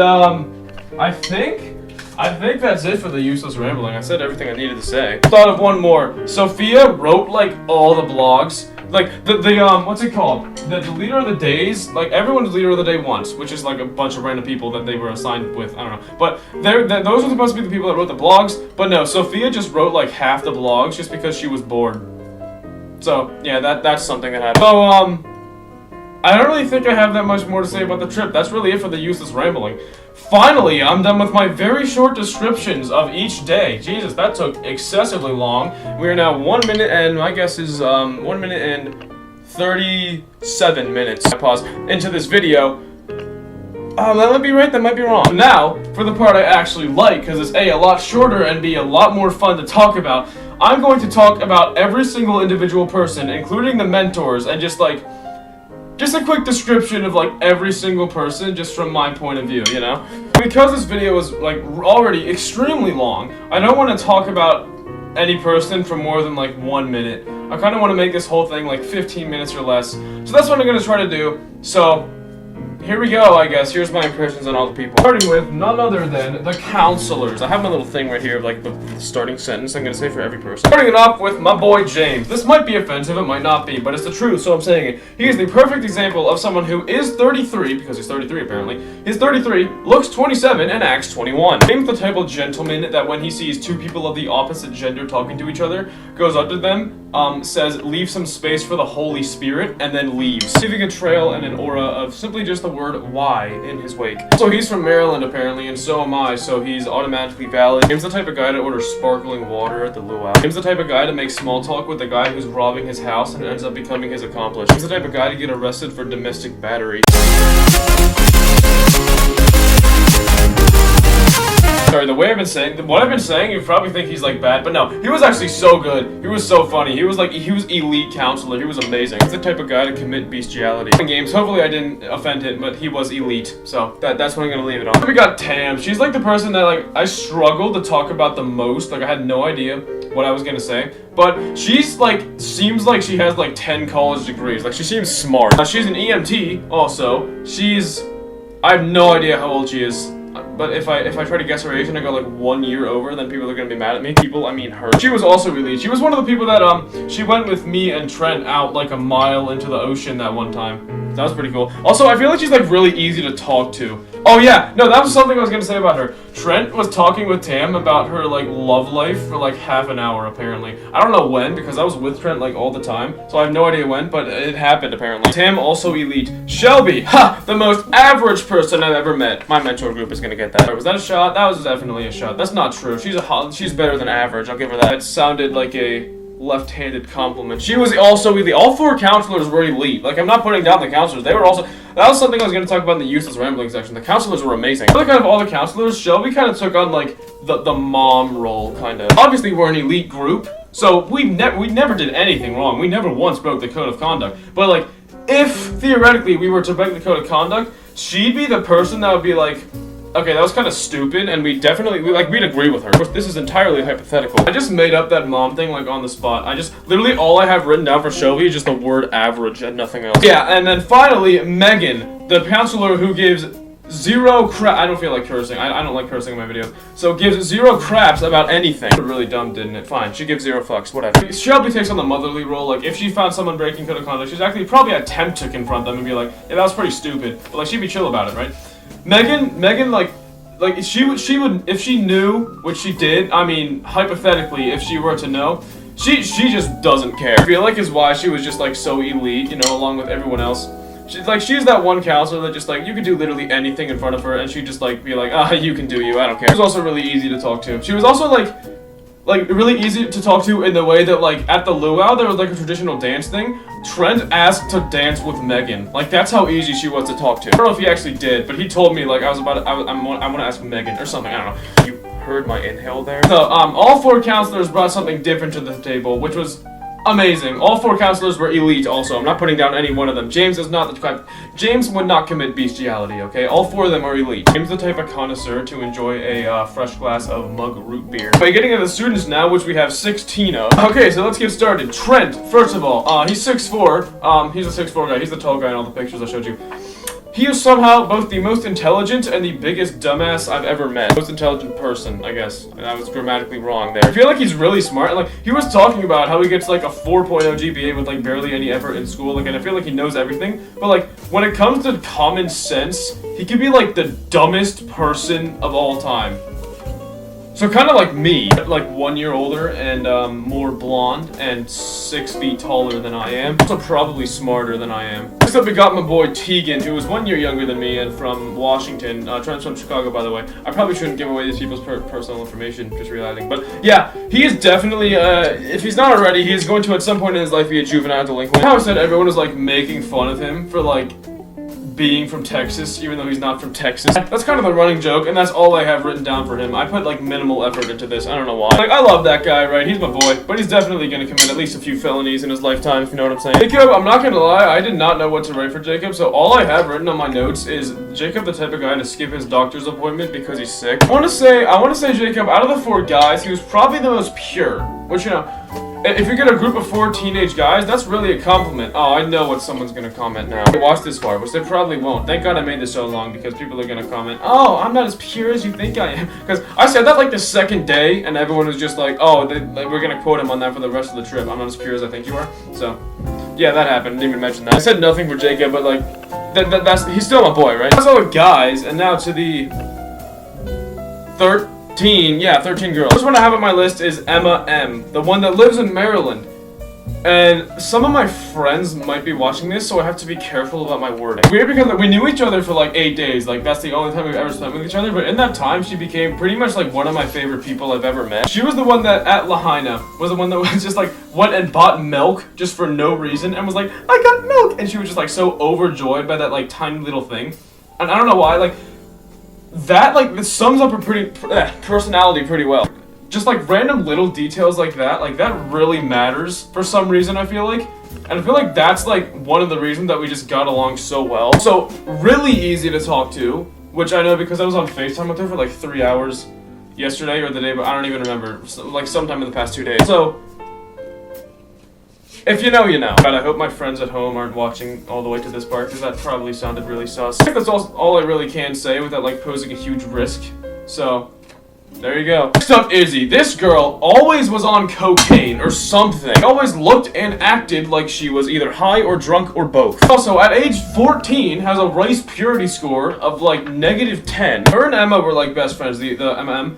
Which, you know, it makes sense, because, you know, they were in the same cabin and they have similar personalities, but, like, Izzy is just like a lot more intense version of Emma, I feel like. You know, I feel like everyone needs that one person that's just like always high. And we got that in Izzy. So one of the reasons why she always looked high was like her eyes were also always like huge. First of all, they were huge for some reason. And they were also like ocean blue, so it looked like she had consumed drugs. I don't know. It's been like 10 minutes off camera, I don't even know. Like, really energetic personality, except when she took Dramamine, because everyone was like dead when they took Dramamine. She was like the first to recover though, because of course she was. You know, I just realized I never explained why I called Shelby the most average person ever. My mentor group will understand. Yeah, there's Izzy. Also, quick shout out Liam. Like, god damn, this man's me, Trent, Emma, and Izzy are like the 4 of us always hung out together. Like, there were sometimes other people with us, sometimes there weren't, but like those 4, elite group. Like the three amigos. I don't know, I just made that up. But for real, like everyone of this trip was great, but those 3 especially, S tier. Next up, Sophia. Finally, I can say something positive. If I could choose one person on this entire trip to be my twin sister, it'd be Sophia 100 times out of 100. Like, you know how like, it's just random, but like with some people, you just seem to share a brain cell. Right? That's like, me and my friend Sebastian sometimes share brain cells. Me and my brother definitely share a brain cell. But like, me and Sophia, we had that little bond thing that like, we definitely shared a brain cell. I don't know what that means. It's just like, you always think the same things at the exact same times. And like you say, that you have the same thought process, I guess. It's just, your minds work the same. And that's definitely the case with me and Sophia. It's also my age. Everyone said we looked like twins also, which like, okay, cool. Step closer, but seriously, Sophia, if you want to move in with me, I'm down. Next up, we got Emily. Out of all the people in the group, I feel like Emily is that one friend in the group that like, she was the glue that like held everyone together. Like, she was really good friends with literally everyone. Her cabin had like the 2 people that already knew each other, who I'm gonna mention later, and then one person who was like mid-social, right? But she was like really social, and she got to know everyone else, and so she like introduced everyone to each other, and I feel like she was kind of the one that like started like every single cabin being good friends. She was also really good friends with me, so that's a bonus. Yeah, W, Emily, holding everyone together, making friendships, you know, exactly. Also got a vicious tan line on sailing day. That's like the only other thing I can think of. Also, I think one of the people that like, there was one time where I just walked in the bathroom, I don't know why, I think it was wanted to like take a shower. There were just like 4 people just using our sink, our sink. So, she was one of them, I think. I don't know why that's relevant, I just felt like saying that. Next up, we got the other Emma, and in the very wise words of James, this Emma looks like a mid-2000s Disney bully. Like bully, just like antagonist. Like you know, like those like terrible movies that Disney released in like the early 2010s, like Radio Rebel and like Camp Rock or whatever. Like, she'd be like the antagonist in those. She looked like it, she would be, but she wasn't, because she was like the opposite personality of that. Okay, she wouldn't do that. But like, the reason I really liked her was like, she's the kind of friend that like brings that little touch of sass to the group, you know? She's also a real one, because she was like the only person that swam out with me and Trent, like the first day, the second time. It was just the three of us that swam out really far, because everyone else just like didn't feel like it. She's a real one for that. The pause button again. I'm saying like nothing about all these people, but I don't have time. I do. I just don't feel like saying anything. Do me. Next up, Daisy. Next up, Vivica. I feel like Vivica is kind of just like Vivi. I'm just calling her Vivi. She's just kind of like a less severe version of what's her name, Daisy. I kind of like how Emma is a less severe version of Izzy. Vivi is just like Daisy, but like more chill. Like, Vivi and Daisy, they knew each other. They were neighbors. They both live in Canada. They already knew each other before the camp.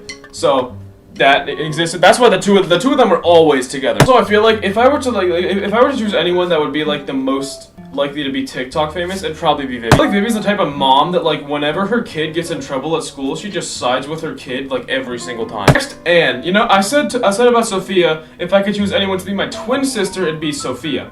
If I could choose anyone to be my big sister, it would be Anne. I don't know, she just gives off like big sister vibes. I don't know why, but she does. So she's the one that lives in Germany. So like, we were talking with her a lot about like what's different in Germany and America, and oh my god, there was so much. I knew it would be different, but I didn't know like how different until we were talking to her about it like all the time. For example, I am 16. I could go to Germany and legally drink alcohol right now. So Anne, she doesn't have a driver's license, but she does have a motorcycle's license. So apparently that's a thing. Also, very pure. I gotta give it to her. Like, she was one of the only people in the entire camp that like never talked about anything suspect.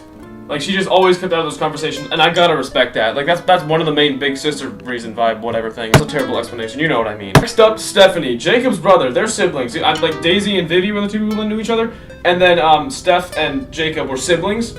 Steph, 13, first of all, youngest person there, the only 13-year-old, gave off the most positive vibes, like, of all time. Never, like, whenever anything was involved with Stephanie, it was never negative, except when she got stung on the hand by a bee, and her hand was swelling up, and it lasted for like 5 days. She went to the emergency room on, I don't know, one of the nights or whatever. But yeah, that happened, so that kind of sucked. But other than that, she was always like 100% positive about everything. Even when we asked her, like, is it painful? She'd be like, yeah, but like in a cheerful voice.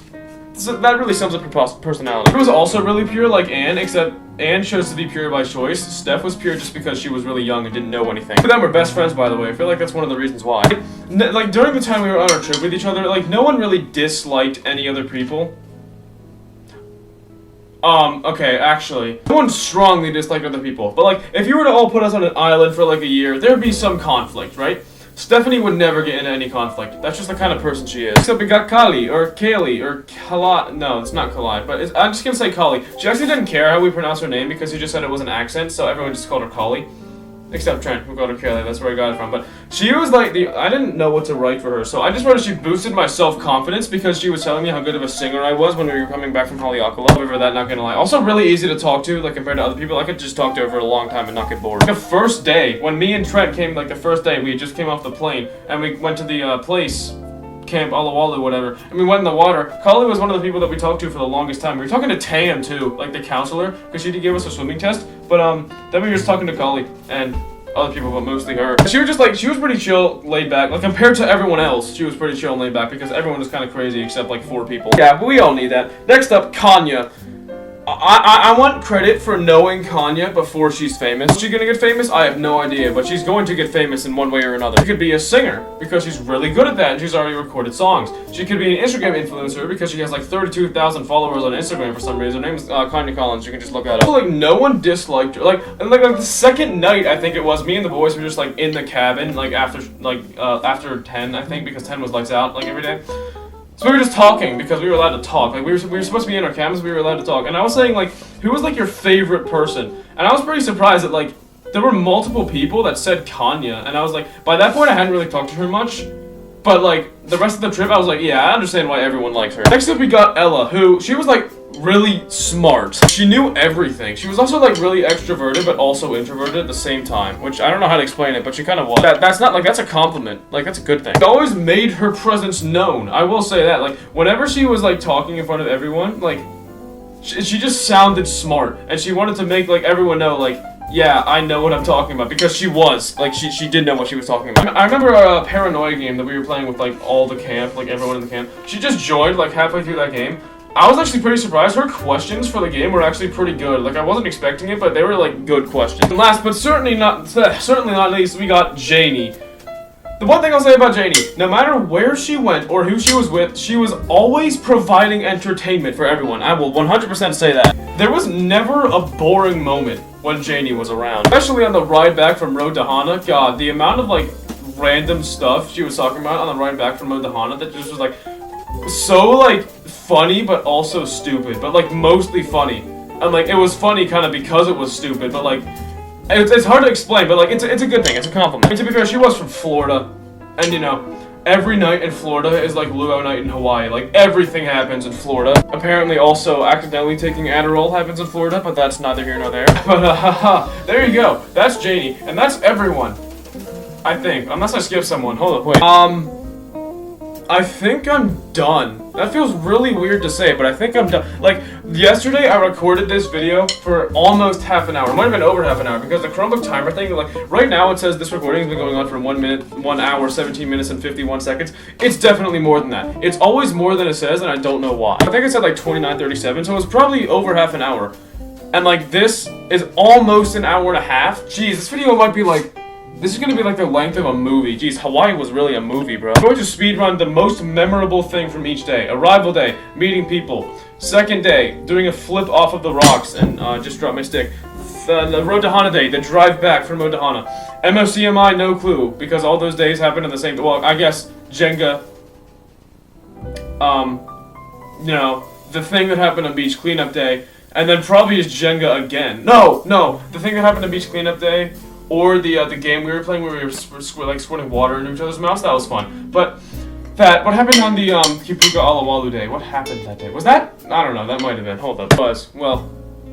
Okay. Well, I'm gonna have to make some exceptions. But the thing that happened most memorable on Kipuka Olowalu day was Lahaina. That was the Lahaina day, wasn't it? Surfing and sailing day was probably doing a backflip off of the boat like 50 times, and then or surfing, just the entire experience of surfing. Then what even was the last day? Haleakala? Oh, that was just the luau. That was the whole day of the luau. And the next day, the night, I guess, because I guess that night was really part of that next day and not the day before, because it happened after midnight. Then I slept on a plane, so that was very cool, I guess. I don't know. I don't know. That was an absolutely horrible speed run of my most memorable thing from every day. Really, what I'm just trying to do here is extend the outro to be like actually visible on the progress bar, because this is like a 2-hour long video. The intro and outro are probably like minuscule compared to the other sections of the video that you see, which is really unsatisfying. So I'm just trying to make it not minuscule. Fun, yes. Would I do it again? Absolutely. With the same people, of course. That was disgusting, Jesus. But seriously, with every single one of these people, like, it was the best experience of my life. Probably the best week of my life. I'm not even joking. Mad because when my brother did it, he got to go for 10 days, but I only got to go for 8, so that kind of sucked. Also, for some reason, jet lag didn't really affect me at all.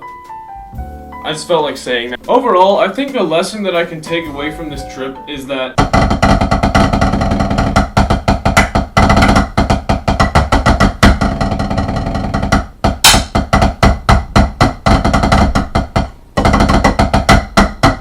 I dropped my stick! It's my first attempt and I don't feel like retaking it, so I'm just gonna leave it as is, even though I dropped my stick. Anyway, it feels really weird ending this video because I've been recording it for, you know how I said it was like 12:20 at the start? It's 3:30 now. So yes, I've only been recording for like an hour and a half, but there's a lot of stuff I do off camera. I don't even know what I do. I just don't record a lot of times. Sometimes just randomly take like 10-minute breaks and just go like eat a snack. I did that once. Okay, this video took away all of last night and all of this afternoon's free time, so hopefully it's gonna end up not terrible. This is gonna take so long to edit. Oh my gosh, I'm gonna die editing this, but it's worth it because this video has to come out, because I'm not gonna not make a video about this. And I was originally wanting this video to be like 20 minutes long. Obviously, it's a little bit more than 20 minutes. By now you're probably just saying, oh, this is more useless rambling, and you're probably right. It definitely is. You probably respond to all the messages I've gotten the past 3 hours that I haven't responded to. So I love every single person that went on the trip, the counselors, the students, every single person. Even like Jake too. That guy, he's my man right there. But I don't know why I did that. I just suck at outros. That's about it. It was the best trip of my life.